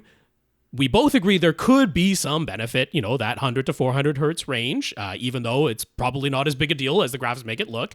But yeah, you're not going to do any harm, and there is some space to add some bass trapping in this room, and there's really no way that you can have too much. But don't drive yourself to the point of insanity and damaging the aesthetics, the lovely aesthetics that you've arranged in this room. You know, don't go to that extent, because it just isn't as big a deal as you might be worrying about. But what Tom said about, you know, potentially physically moving the speakers and having the impact of speaker positioning and speaker setup as opposed to just acoustic treatment, that ties into now the lower frequencies that we're talking about, that 65 hertz null that you're talking about, that 45 hertz dip that we're seeing in those graphs that are pretty uniform across everything. That's an indication to me that there might be a little bit more work you can do on that dual subwoofer setup with that mini DSP that you have. Because even if it's just following my 12-step guide and doing by ear, which would be a little bit painstaking, or getting the multi-sub optimizer software, which is what I would recommend to you because it's free and you're clearly not opposed to taking measurements and you already worked with Room EQ Wizard. So even though the multi-sub optimizer does its best work when you have more than 2 subwoofers, it does still work when you have 2 subwoofers and you already have the mini DSP to take full advantage of it. I think it's possible that there could be some improvement to be had in the below 80 hertz area from the subwoofers themselves. And if that becomes more uniform and more linear, and you're able to ameliorate some of those little dips that you're seeing below 80 hertz, it might give you the opportunity to actually raise the crossover between your speakers and subwoofers, so that the stuff you're seeing upwards of 150 hertz or say, you can ameliorate that by actually raising the crossover between sub and speakers. And now we worry even less about needing 7.5 or 8 inch thick acoustic panels. We can go to something that's a more standard 6 inch type of depth and treat things that way. So I think there could be. I would encourage you to check out the multi-sub optimizer, because it's evident you're already quite comfortable taking measurements and working with the Room EQ Wizard. I don't think you'll find that terribly difficult to incorporate multi-sub optimizer into your setup. And that very well might sort out the below 80 hertz stuff and allow you to raise the crossover. Yeah.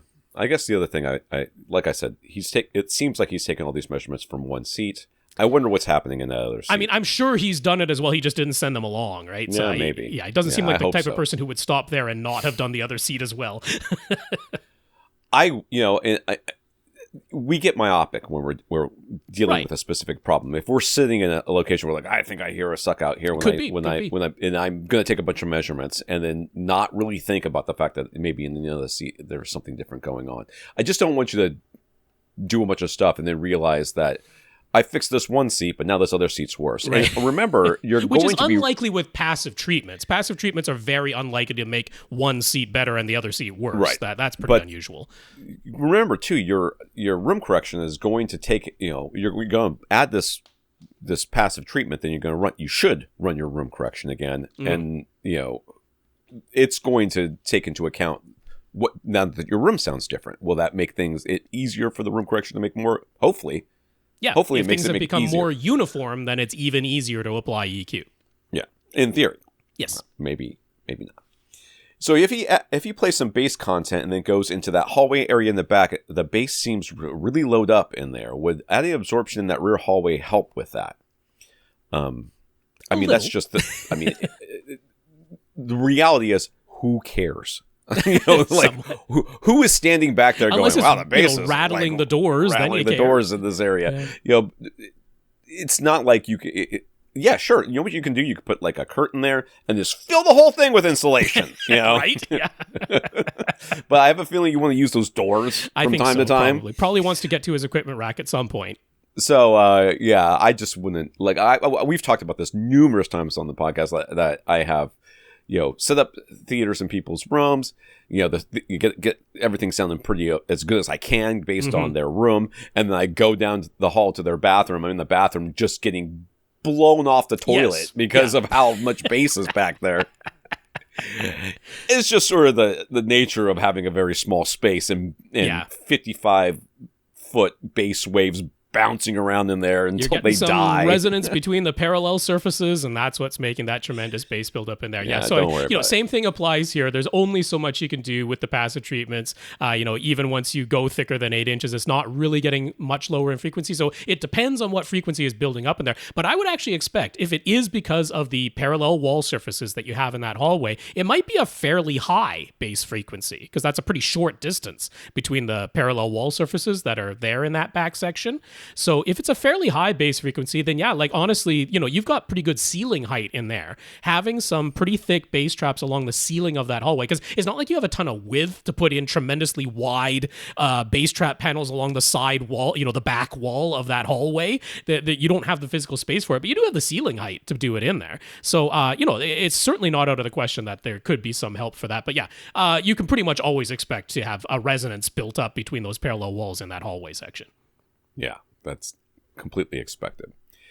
James. We've gone back and forth with James a few times now over the past couple of weeks. This is regarding his small enclosed home theater room where he's using a Denon X6300H receiver and monitor audio speakers and subs. Both the subs are up front. Yep. Don't make me link that article again. And he has felt the sound is clearer and less muddy with Audyssey is turned off, but he was hoping to retain the benefits of dynamic EQ.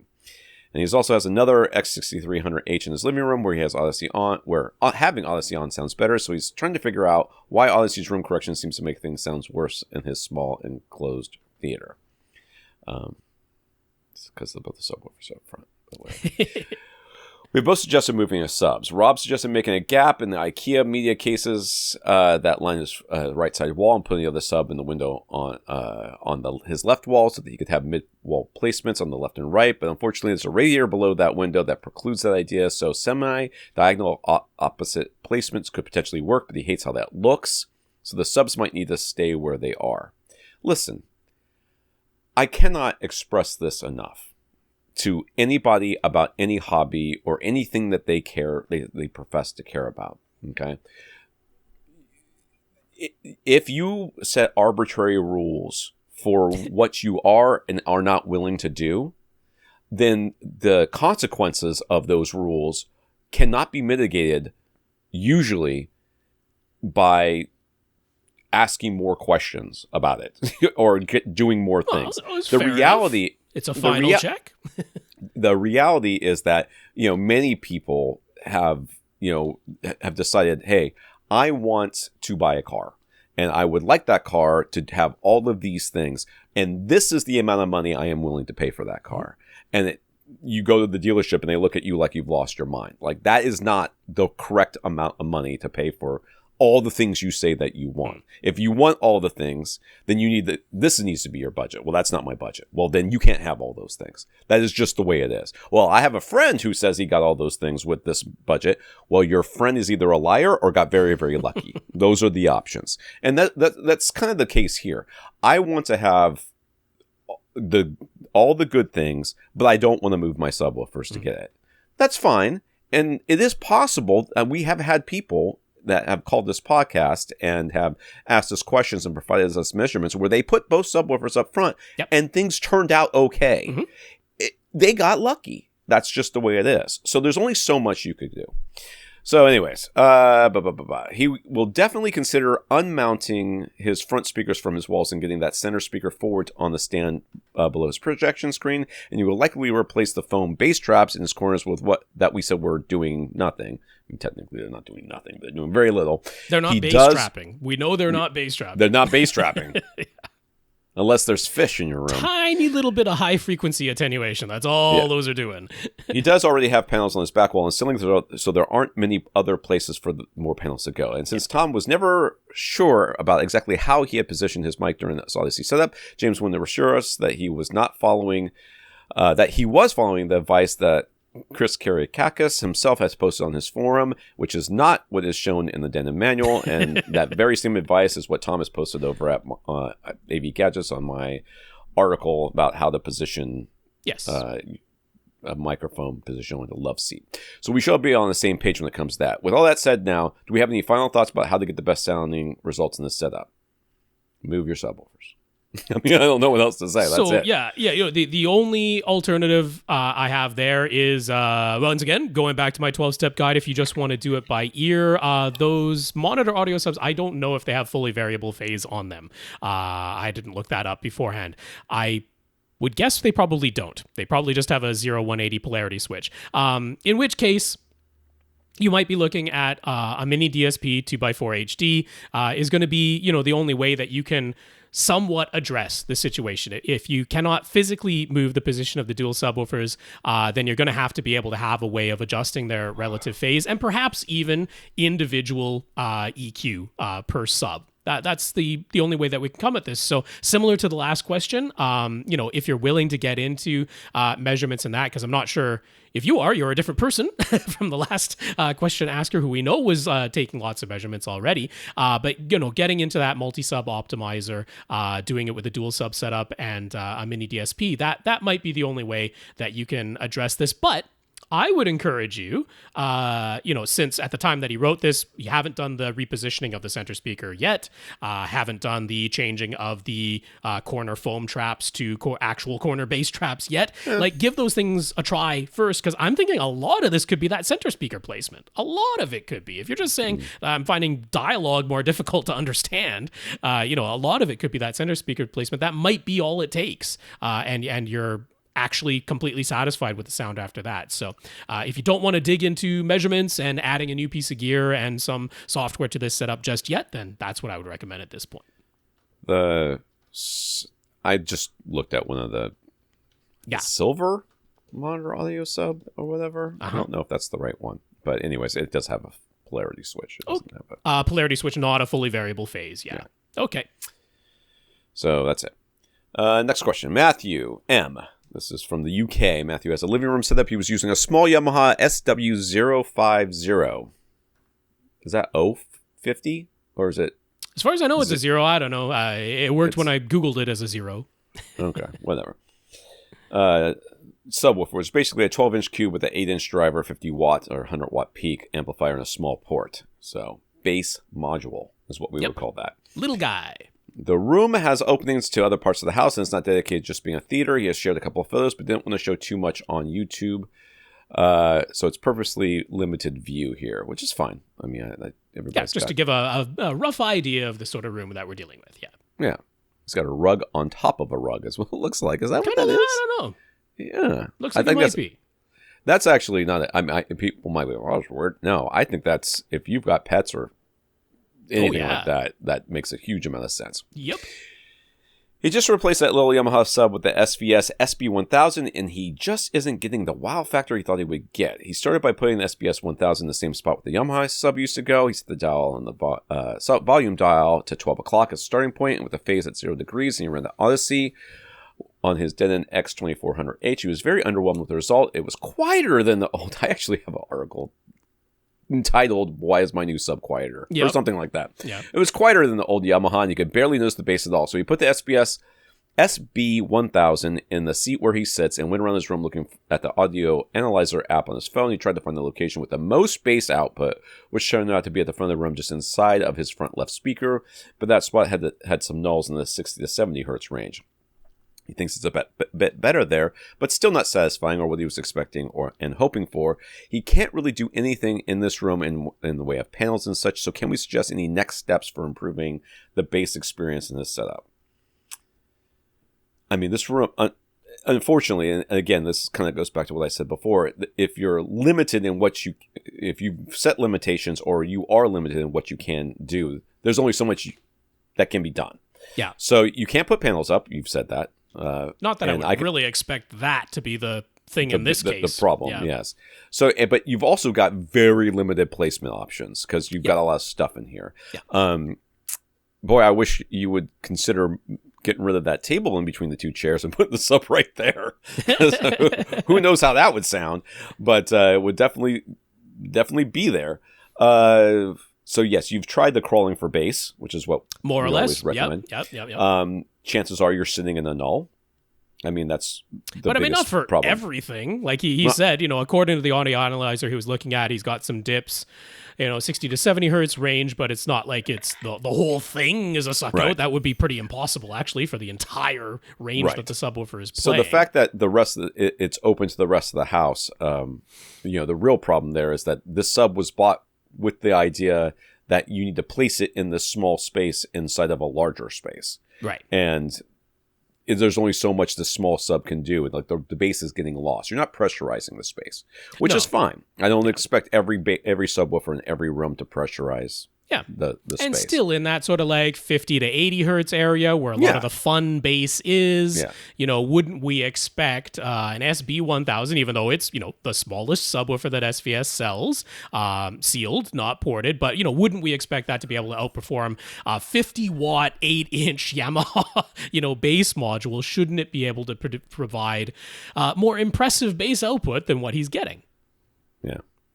So, part of this is when you were doing that subwoofer crawl, looking at your audio analyzer, you were looking for the most bass output you could find because you were saying, it seems like it's just too quiet. That isn't really the issue. If it sounds like he has a little bit of placement flexibility, enough that he, did a subwoofer crawl, so it's not as though he must literally have one place it can go and nowhere else. Otherwise, he wouldn't have done a sub crawl at all. What we're trying to find there is actually the location that doesn't have any of those big suckouts or dips, because we don't know exactly how you're testing and evaluating this. Maybe you've got a favorite piece of music, and it turns out that the bass in that music is between 60 and 70 hertz, where you've just located your sub where there is a visual suck out when you sit in your seat, according to that audio analyzer. So what we're actually trying to achieve with that subwoofer crawl is not necessarily the most linear bass. We can't really go for uniformity because we're talking single sub, single seat, but we are trying to find the spot that doesn't have any big suckouts. That is what we're looking for most. Not just the highest SPL level that we can read, the least amount of dips. That's what we're really looking for, because the rest we can do some adjustment in our AV receiver. You've got Audyssey, you've got the ability to make some adjustments there. So we're definitely looking for the lack of those dips, and then we'd rerun Audyssey again and see what results we get. Now, some of it is, he mentioned like in that setup, and this, I don't blame you at all because this is the common setup advice, right? Set the volume level on that subwoofer to the 12 o'clock position. We see that all the time. And it's not like we totally disagree with it as your absolute starting point, but Audyssey during Audyssey setup should indicate to you, you actually need to turn that volume level up. And I've seen advice out there online of like never move the volume dial in your sub anywhere from the 12 o'clock position. You absolutely Not only have I seen that, I have seen people say, do whatever Audyssey wants and then turn it back. And then put it back to the 12 o'clock position. To the 12 o'clock position afterwards. And we couldn't blame you if that's what you were doing, because we have seen that advice ourselves, but we vehemently disagree with it. You can absolutely turn the volume up on that SB1000, and I'd be a little surprised if you can't get this sounding satisfying, not at 20 hertz. Okay, we're not going to get 20 hertz out of an SB1000 in a room that is not fully enclosed. It's just not going to happen. But that's not the fun, kick you in the chest, notice the bass out of explosions and bass heavy music. That's not where that bass lives. It's not down at 20 hertz. It's in the 40 to 80 hertz region. And the SB1000 should be able to deliver some fun results for that. So I would encourage you to do another crawl for bass, but not just look for the highest SPL you can find anymore.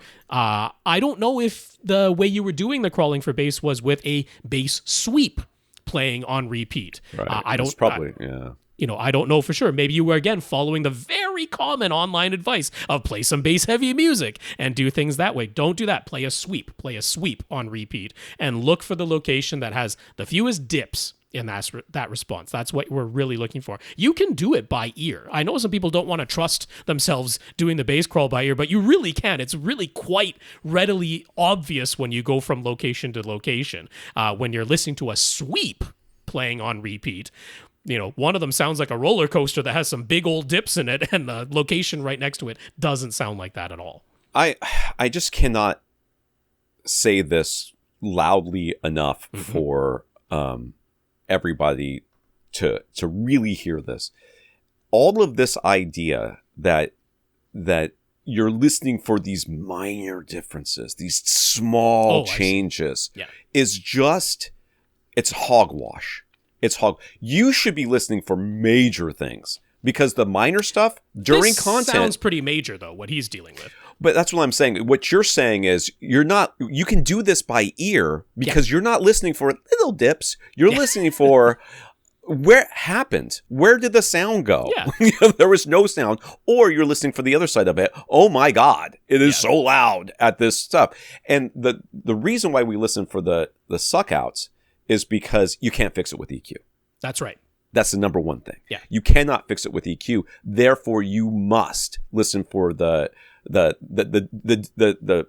high points, the big boosts. That's easy. Then you can cut those down easily. You cannot cut boost up a suck out. So you're listening for a lack of suck outs. And those suck outs are not like, well, I think it might be a little bit. No, it's not a little bit. Don't care about little bits. Care about it is seriously deficient in bass at this point. Now, you did say that you experienced a 60, 70 hertz range suck out.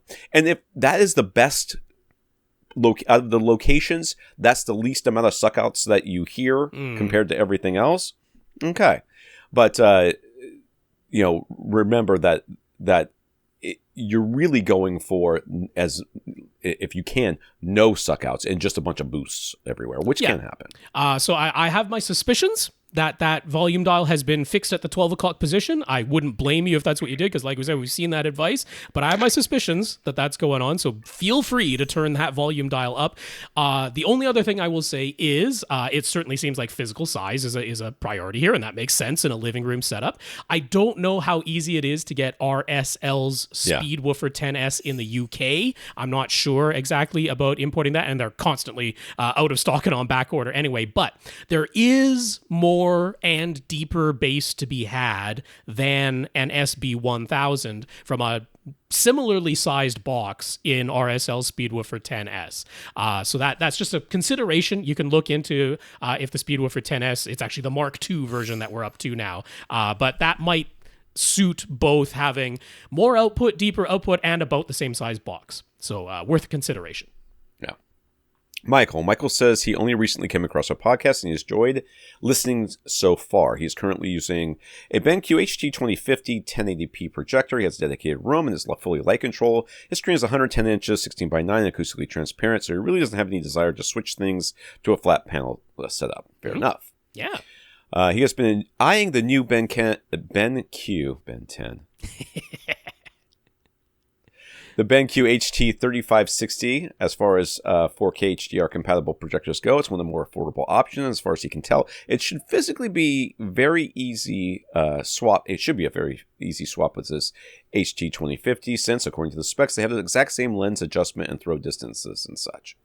He's well aware that the 4K resolution is via wobbling a native 1080p panel, and that for HDR performance, the contrast and brightness are never going to match a flat panel. But he just wants to ask, is going from a 2050 to the 3560 worth it? Will be a noticeable and considerable upgrade from what he has now. How much is that projector? It's around the $1,500 mark. I feel like the Epson was, the refurbished ones directly from Epson were going for something similar to that price. The 5050 UBs, they were still a little bit more than the $1,500 mark, even refurbished.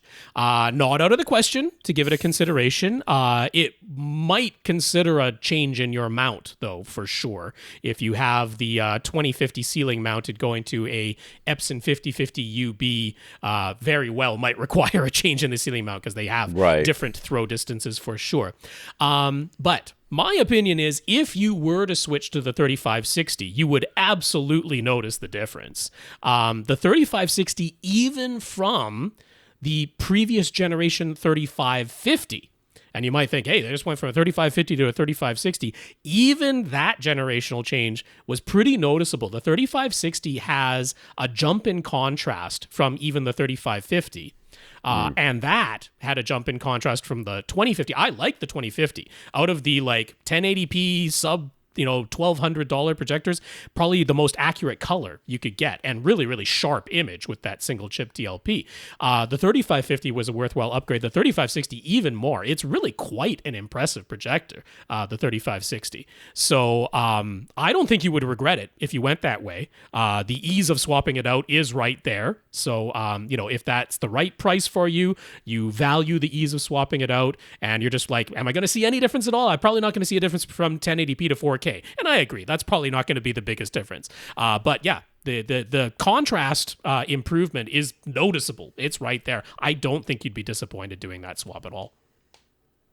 Pro Cinema 6040 UB for $1,769. 5050. That doesn't have all the features, though. Yeah, the 5050 is 1800, 1900. Yeah. Oh my god! No, it's the 5050 UBE. Mm-hmm. I don't know what That's that the is. wireless one. Comes with the wireless thing built in. Yeah, that one's too expensive. Yeah. No, I think, you've been eyeing that 3560. I think you'd be happy with it. Yeah, I think so too. Yeah. Well, unfortunately, I was looking for the certified renewed one being cheaper or cheap, or maybe somehow even more on sale, but it is not. Rich, he's just curious, why does Tom want to use a Roku or Apple TV 4K with this new OLED? Why not just go with the LG's built-in apps? I mean, aside from the fact that I hate the interface for the LG's built-in apps. Okay. I mean, Fair I'll be enough. honest with you, the interface is atrocious, and I don't like it. You don't like the the big Wii problem remote? The big problem is that my receiver does not have eARC. eARC is the missing thing, yeah. So we were I was actually going to plug everything into the TV and then e-arc everything back to the receiver. That was my workaround to make sure that I got Dolby Vision and everything. Okay. That was how I was going to do it. But my receiver is too old for e-arc. By one generation. By one generation. It has arc, but not e-arc. Yeah. So that's why. Generally speaking, I would prefer to have the box, the external box, just my own personal things, because it makes me switching things in and out of my home theater easier than, if I want to try a Roku, I just basically plug it into the same HDMI cable and then tell my Harmony that I've got a new device and this is what I'm using now. But that's why. I mean, that was the direction I was going, and then I realized I only had ARC, and I was like, well, that's not going to work. So that's why. That's pretty much it. Infinite Gary, this is mostly hypothetical. That doesn't sound like Gary.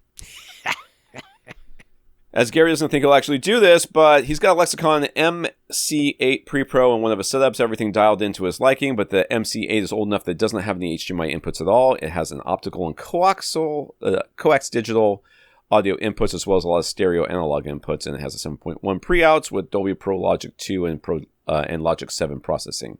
For a source like an Apple TV 4K that only has HDMI output, naturally you could get an audio extractor with a Dolby Digital 5.1 optical audio output. But he was wondering, could his Marantz SR6011 could he use his Marantz XR6011 receiver somehow? Would he be able to plug the Apple TV 4K into the Marantz and send along the video to his OLED through the Marantz's HDMI output, and then use the Marantz to extract the HDMI audio and send that to the Lexicon? Would he just use the headphone output, or what? So the headphone output would be the only way I could think of that you could do it, because HDMI audio you cannot in the receiver down convert anything, basically. You can't take anything from HDMI and then send it out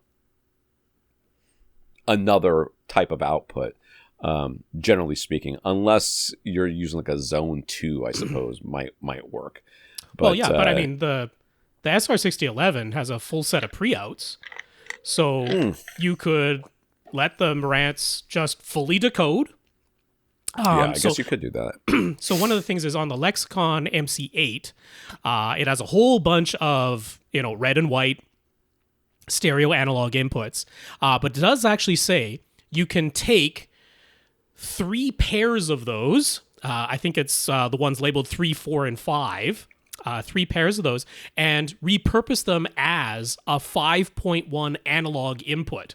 That's actually there in the manual for that Lexicon MC8. You can create a 5.1, not a 7.1 for some reason. Won't let you do a 7.1 analog input, but it will let you do a 5.1 analog input. So I don't see any reason you couldn't plug an HDMI source into the Marantz. The Marantz is going to be doing all the decoding and all the digital to analog conversions. So if you were worried about using the DACs in your Lexicon, that's out the window at this point. Right. But, it'll do all the decoding. It'll do all the digital to analog conversion. But then you could just output a 5.1 analog signal from the pre-outs of the SR6011. And, that'd be the way to hook that up. But if your thought was that you would take this and be able to get optical out, that's... Right. That's never... No, it's going to be an analog out of some sort. It's going to be... So either via the HDMI output or... not HDMI. The headphone output or the analog outputs. I mean, I would probably use the Zone 2, just because, headphone is already, amplified for headphones, and I'd rather have a line-level output. Yeah, so, you can definitely just set the Apple TV 4K to output stereo. Like, you just say, hey, just only output stereo. It's coming over HDMI, but it's just a stereo signal. And then the Marantz can definitely convert that to a stereo analog signal. And you can output that from the front, left, right pre-outs or from the, Zone 2, just a left to right line level signal, and input that into any of the stereo inputs on the Lexicon. So stereo is easy, but if you wanted to do 5.1, I think there's a way. Mike, we've talked about wiring 2 pairs of surround speakers together in series. As he understands it, that'll make 2 8-ohm speakers into a 16-ohm load for the amplifier, correct? Correct. He's using an Emotiva Basax A5. Is there any problem connecting a 16-ohm load like this? The amp clearly spec for 4-ohm load, so it might be better to connect the 2 surround speakers in parallel in this case. Nope. I mean, there's no reason why you can't do this. It doesn't. The amp will be fine. It'll be very fine driving higher than an 8 ohm load. Yes. But look, if you haven't taken any electronics or anything in high school, and you're wondering about, hey, is there sort of like an upper limit? Can I make the impedance too high for the amplifier? Technically, yes. Right. You start getting up into kilo ohms or something like that, you're going to start running into some problems for an audio amplifier. But yeah, it is absolutely safe, no problem whatsoever, to connect a 16 ohm load to an amplifier. Any amplifier, honestly, any AV receiver, no problem connecting a 16 ohm load to any of the individual output channels. So yeah, no reason to avoid doing that. I would still wire things in series because the speaker might be rated for 8 ohms nominal. Right. That doesn't mean it's not dipping anyways. It might be dipping well lower than that. It shouldn't be dipping way lower than that if it's properly rated at 8 ohms nominal. We've seen lots of speakers where on the spec sheet it says 8 ohms nominal or 6 ohms nominal, and it probably shouldn't have actually been spec'd that way. It probably should have been spec'd lower, but they didn't want to because they're worried about scaring people away by seeing the scary figure that isn't 8 ohms. So yeah, because of that, because we're not exactly sure which speakers you're using, essentially there's never going to be a problem wiring them in series and connecting them to an Emotiva Base X amplifier. That's going to be completely fine every single time. Yeah. Brent's room isn't a perfect rectangle, but it's enclosed, and it's roughly 17 by 20 by 8.5, or cubic volume of around 2,900 cubic feet. Mm-hmm. He's got 2 rows of seats, with the first row 10 feet from the front wall, and the second row 6 feet behind the first row. So 16 feet. So yeah. It's just a foot off the wall? Or he's got about a foot behind the back row, more or less, yeah. He's looking 5 in-wall speakers for his floor level, rated at 8 ohms, 89 dB, 1 watt, 1 meter, and he's installed 6 RSL in-ceiling speakers. Along with his pair of SVS SB3000 subs, it gives him a 5.2.6 configuration. He's been using a Denon X6500H receiver, and it's time for an HDMI and Atmos upgrade. Feature-wise, the 3800H seems to include everything he needs, but it just feels a bit weird to go backwards from a 6000 series model to a 3000 series model. Will the 3800 have enough power, built-in amplifier power to handle all 11 of his speakers? And how exactly does that determination get made? 5.2.6. I thought that the 3800 topped out at 9 and you needed 2 channels of amplification. Am I wrong about that? No, you're not incorrect about that. Yeah, you are going to need at least 2 channels of external amplification from that 3800H. It has 9 amplifiers that are built into it. It can process 11. And it does give you the option of configuring those 11 as 4, because it has 4 subwoofer pre-outs, but 5 floor-level speakers and 6 overheads. That is a configuration option now. So yes, feature-wise, it has everything you need, but it will be necessary to connect at least 2 channels of external amplification to get you to the full 11 speakers. But of course, to have 11 amplifiers built in to a Denon receiver, you're talking about going all the way up to the 6000 series, to the 6800 series now, because the 4800 has a little bit more amplifier power than the 3800, not honestly worth the difference in price for the little bit more amplifier power per channel that the 4800 has, but it still has 9 amplifiers built in, not 11. The 6800 has 11 amplifiers built in and then can process 13 speaker channels, so you can go to 7.4.6 if you really wanted to. But the gap in price is large between the 3800 and the 6800. You can absolutely afford to buy an external amplifier with the money that you saved getting the 3800 H instead. So yeah, feature-wise, I think that's the way to go. You are going to be adding an external amplifier no matter what you do. It probably makes sense to get something like a Base X A3, power your front 3 speakers externally with that, certainly without breaking the bank. Honestly, the combined price of the A3 and the 3800 is less than just getting a brand new 4800, and you're ahead of the game if you've done things that way, price-wise and feature-wise and power-wise for that matter, for the speakers that really matter. So how do we determine, how many watts you actually need? That's a function of your distance from the speakers, the sensitivity of your speakers, and particularly in the crossover region, some extent the cubic footage of your room. Now, thankfully, you're in an enclosed room. You're in a medium-sized room. So if we're able to generate full reference volume at your seating distance, the crossover region pretty much takes care of itself. You're not in some enormous cavernous room or a room that is open to the rest of the house. So the base is contained in this medium-sized space, and we're not really concerned about that. So can you get to full reference volume from essentially 10 feet away, right? You're using in-wall front speakers. You're 10 feet from that front wall. That's your listening distance. That's less than 4 meters, right? Right. So if you're in an anechoic chamber, if you're outdoors with no reflective surfaces around you whatsoever, calculation is for every doubling of distance, you lose 6 decibels of output.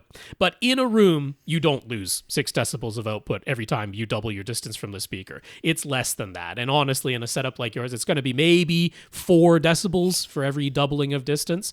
And you haven't even doubled that distance twice, right? We're starting at 1 meter away. Those front speakers of yours with 1 watt are outputting 89 decibels, which is louder than 85, right? So it's taking you less than 1 watt to sustain reference volume if you were 1 meter away. You're not 1 meter away, but you're not 4 meters away either. So honestly, at most, you're losing 7 decibels to distance, probably more like 6. Let's be generous and say it were, 7 or 8. 7 makes the math really easy in this case. So if we lost 7 decibels just due to distance, now we're down to 82 decibels with 1 watt. 1 watt, okay? You double that to 2 watts, and we've just reached full 85? Reference volume, 85 decibels, cinema reference volume, sustained with 2 watts of power. I don't think it's enough power. Now, for every additional 10 decibels, it takes 10 times the wattage. So at, 200 watts, we've hit 105 decibel peaks. Now, the Denon can sustain 105 decibels into 2 channels simultaneously. You can do that all day long, and it can deliver peak power of over 200 watts to any given channel. So mathematically, it can absolutely hit peak cinema reference volume at your front seats. Now, in your back seats, it might be ever so slightly quieter. Might be 2 decibels quieter than that. What will they do? I know. That might be the mathematical reason you upgrade your front 3 channels to the Base X A3, since you need to add a 2-channel amplifier to this setup anyway, regardless. But that's how we figure it out, that function of how far away are you, how sensitive are your speakers, and then is the room open or cavernous, and we're worried about the crossover region, but we're not in your case. So by the math, the 3800H is perfectly fine of driving your front speakers, certainly for your front row, but you're going to need to add 2 channels of external amplification anyway to do what you want to do. Right. All right. Last question. This is probably the last question, right? It is. It's the last thing on the list. It's the last thing for us to talk about. Discussion topic and a bit of a soapbox here. If you frequent the popular audio forums and you are into the home theater and audio scene on YouTube, you can't avoid the firestorm last week that centered around Tecton Design and a couple of reviews of their speakers without getting into the ugly details ourselves, which I do not know. Yes. So Tom cannot. I cannot, because I have no idea what he's talking about. The details, yes. There were allegations thrown back and forth with the word litigation got bandied around, but in the end, the cooler heads seemed to prevail and all around for the most part. Yeah. Aaron from Aaron's Audio Corner included his take on the whole thing in his Take 2 review of the Tecton Troubadour speakers, and Gene from Audioholics weighed in on his YouTube channel as well. Much discussion took place on Audio Science Reviews forums. As a result, several AVRant listeners wrote in to ask us what we made of the whole mess. Since we really weren't part of it, and since we don't want to invite any sort of flame war into our little corner of the home theater world, we're going to avoid specifics and names as much as we can, but with Tom's experience as a professional reviewer, yay me, and because of the interest from our listeners, we can talk in general about this ugly side of writing and posting reviews and dealing with brands and manufacturers. What am I supposed to say at this point? Is there a question? This is not a question, it's a statement. That's why I said it's a discussion topic for us. Yeah, because people were asking, specifically about our take on this, exact what was going on. I'll speak very vague and general terms. So You'll have to, I guess, because I still don't know what's going on. Yeah, we don't risk anything. But basically, there were a couple of reviews of some different speakers from the brand that we mentioned. They were not pleased with the reviews that were posted, even though the reviews were not negative. They honestly weren't negative reviews. But this pointed out one or two things. Honestly, the one that Aaron's Audio Corner pointed out, I'm like, there's no way that's audible. There's no way, which is a thing that he does often, right? He uses this clippable measurement system that is extremely precise and exacting, and he points out these little things in the graphs and gives his speculative explanation of why they're there. In his experience, what might explain why that little squiggle showed up in the graph. And I'm like, it was minuscule, but he just mentioned it. He's like, that what might be going on here is, such and such a thing. Well, anyway, manufacturer was not pleased with that, and there were emails sent back and forth, but the emails have been, more or less posted publicly, so it's pretty hard to not say that the emails exist or whatever. Right. It's not that type of thing, but it got ugly on the forums. There were things posted back and forth. Then there were the fans of other side who, of course, had to go at each other's throats, which were nothing to do with the original people who were in disagreement, but it extended itself out onto the internet, flame wars, as it so often does. Like I say, this word litigation got bandied about, and people got all upset, and people wanted to fight about it. So, it's just, Tom, you've been a professional reviewer. You've had manufacturers who were not pleased about things that you've written up. Tell you what, I don't know. I'll be honest with you. I don't know how happy SVS is going to be with my review of their bookshelves. Right? We'll see. Yeah. I haven't finished doing all my listening tests and stuff and my experiences with it. I can remember one review in particular, and it was, to me, galling, the response that we got from the manufacturer. Mm-hmm. And I cannot remember the product. I can't remember what it was because it's been so long. But the review was, in a word, glowing. Okay? This was an extremely positive review that basically had one thing where I said right, something that was marginally critical. It really, from a reviewer standpoint, it's not a good look to have a review that is just throwing up all over a product about how great it is. Right. It seems usually you like want to have something to show that's when you get the allegations of it was a paid for review, or it's a piece of marketing copy that's masquerading as a review. So you see, for example, allegations too. Earlier in this podcast, I talked about that record player that Andrew reviewed, and if you read that review, the whole review is just like, oh my god, this thing is great because it's $200 and you get speakers and a turntable, right? And it works, and it makes noise. At that price point, how can you find something bad to say about it? You can, but it's like picking nits. It's stupid. But the manufacturer was just like reams of paper sent to us about why it is that I shouldn't have found that thing. I shouldn't have said that thing. And the response... Wait, we got to separate that. That wasn't in reference to Andrew's review of that turntable. You're going back to what you were talking about the review originally. I was talking about. Okay.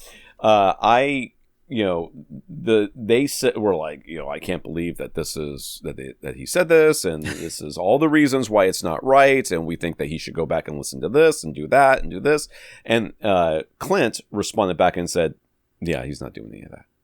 That the review stands as of this. Right. And I don't think that manufacturer ever worked with us again. I don't really remember. It was years and years and years ago.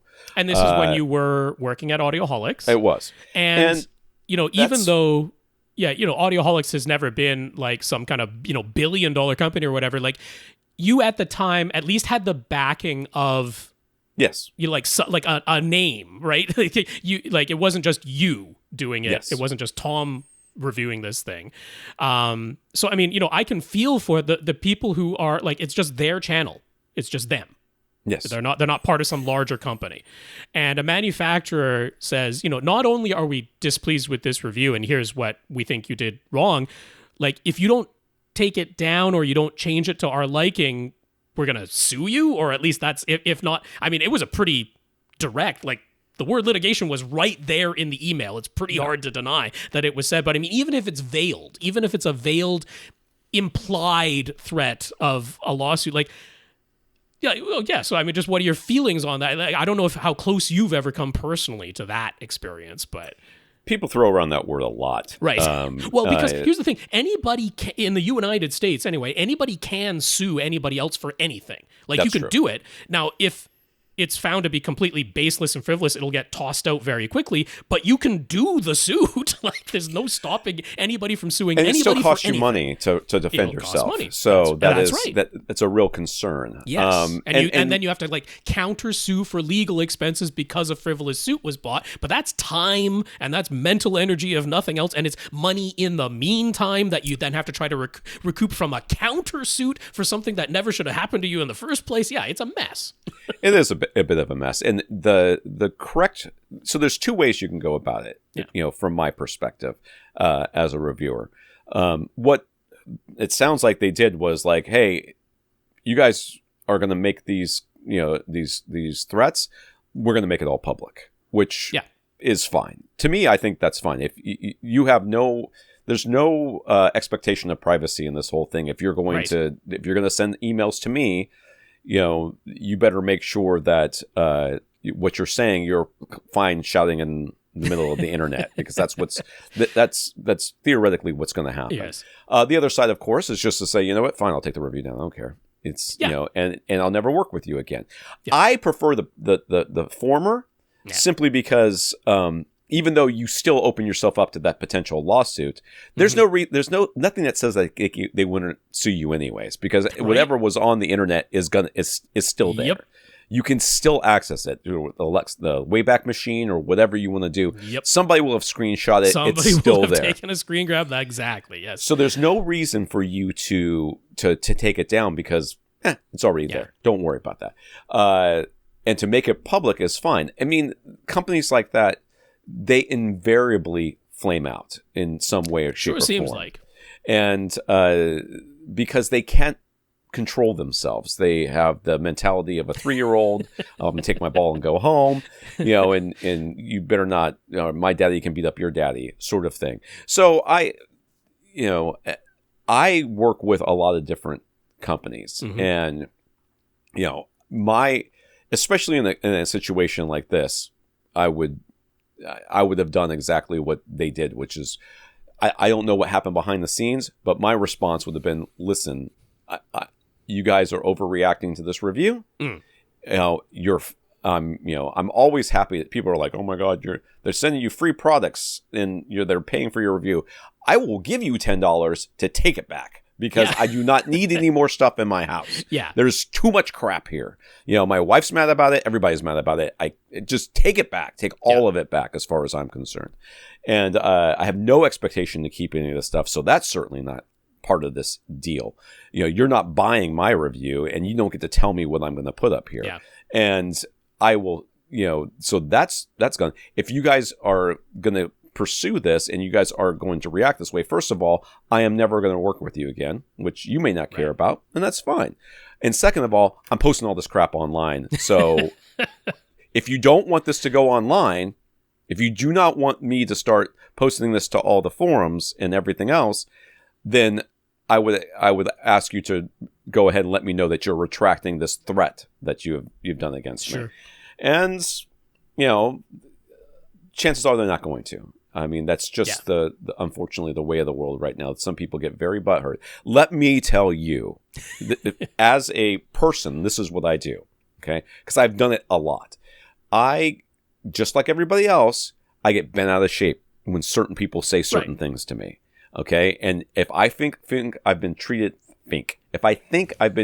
unfairly, I will, you know, often get very upset and write a very strongly, very aggressive email, okay, to another person or a group of people, and be very upset. And I will say some things, I think are very clever, okay? Sure. But they are also very hurtful. And what I've learned to do is I write that email, and I write it like you would not believe.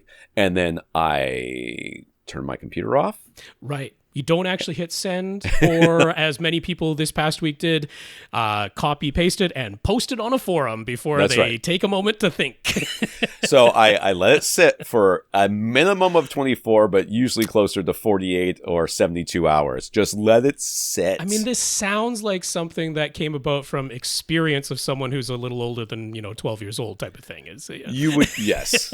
Yes. So I let it sit, and then afterwards I go and read it again and go, boy, that was some good stuff. Yeah. Delete. Yes. And then go on with my life. Yeah. Because that's just how you have to be. Yes, we all get our feelings hurt. We do. And when we put our love and energy into something, like a book, the books I've written, the reviews I write, my website, my podcast. I mean, you don't know how many times I stumble across people's comments on Reddit about how much they hate me specifically.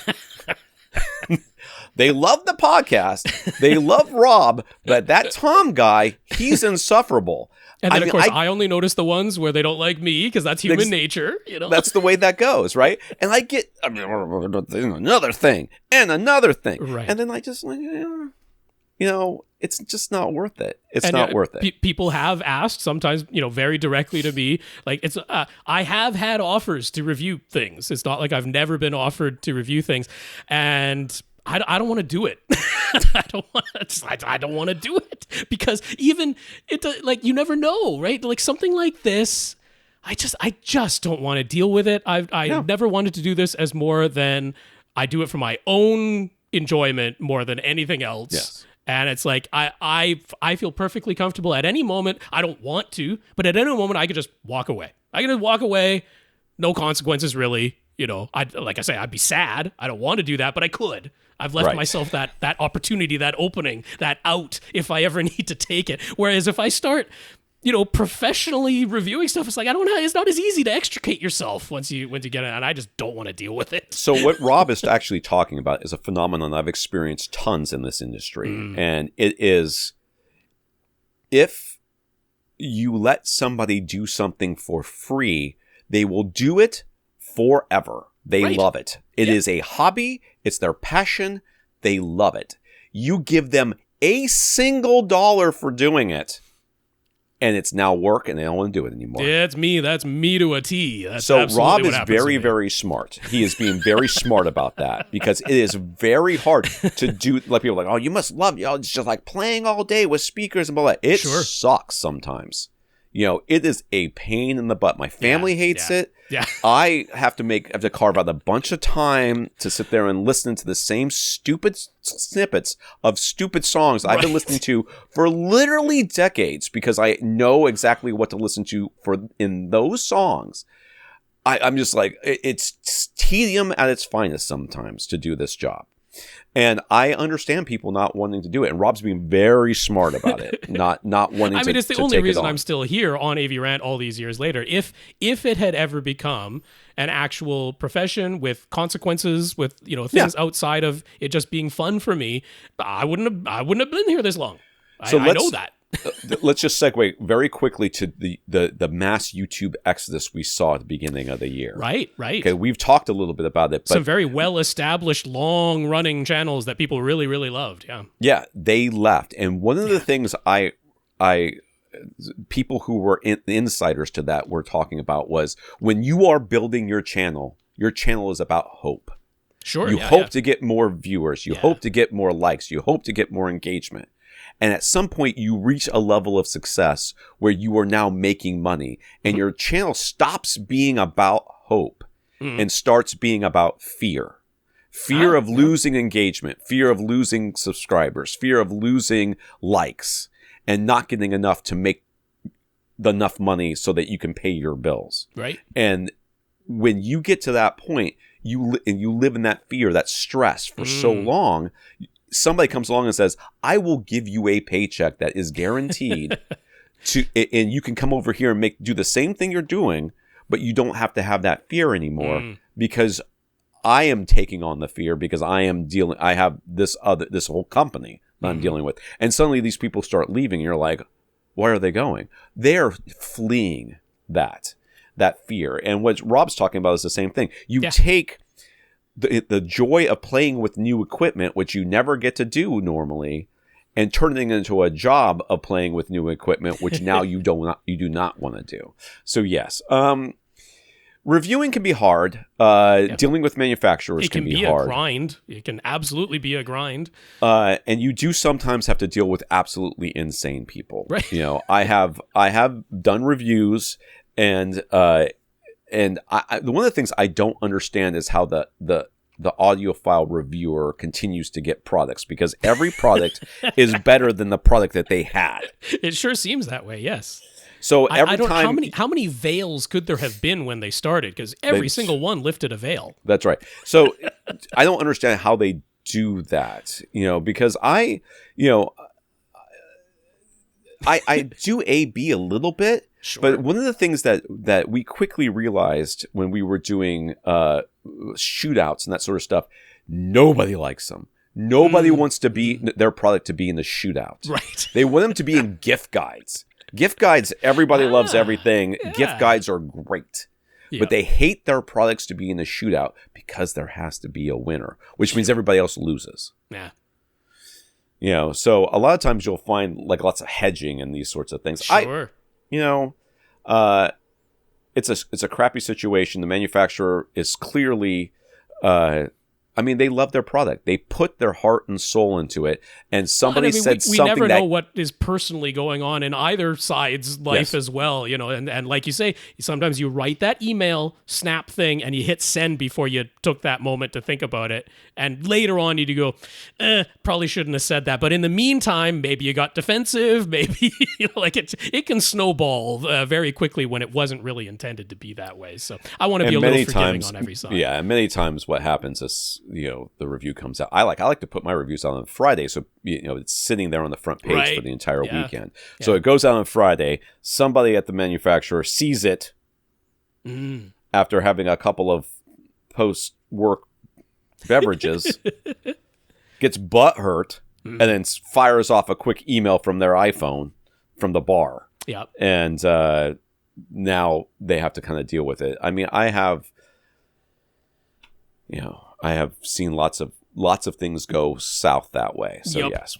All right, you've got to go, so we're going to stop it there. That's perfectly fine. And there's one more little part here, but we will skip that. That'll keep. That was that's just a thing. I didn't know how much time we'd have, and when it's not necessary to get to it today, so we're all right. Right. So this is, again, AVRant. We answer your home theater and AV questions. Get your questions. All you have to do is ask. Yes, by emailing us at question@avrant.com. I want to thank our listeners of the week. I want to thank Tyler for going to avrant.com, clicking on the Buy Us a Cup of Coffee link, and sending us a PayPal donation, as well as our 132 patrons over at patreon.com, including Ken and James. That is right. Tyler, thank you for your PayPal donation, and patreon.com/AVRant podcast is where you can go to sign up to make an automatic monthly donation. So big thanks to our 132 patrons over there, Ken and James. Thank you for being two of them. So I want to thank Ken, Matthew S., James, Matthew W., Matthew M., Michael, and Mike for sending us notes of gratitude. Thank you very much. That is right. I shall say those names one more time. Ken, Matthew S., James, Matthew M., Michael, and Mike. Look at all those M's. Thank you very much for those notes of gratitude and encouragement. We very much appreciate it. Big thank you to everybody who continues to listen and send in your questions. You can say the names correctly, unlike me. For AVRant, I'm Tom Andrew. And I'm Rob H. Now go out and listen to something.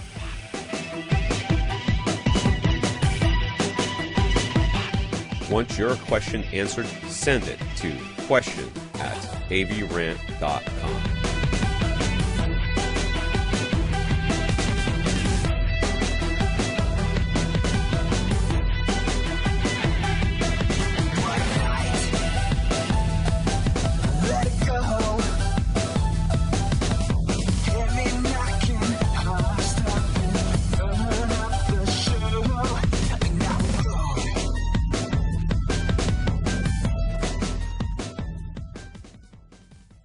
This is AVRant. Now go out and listen to something.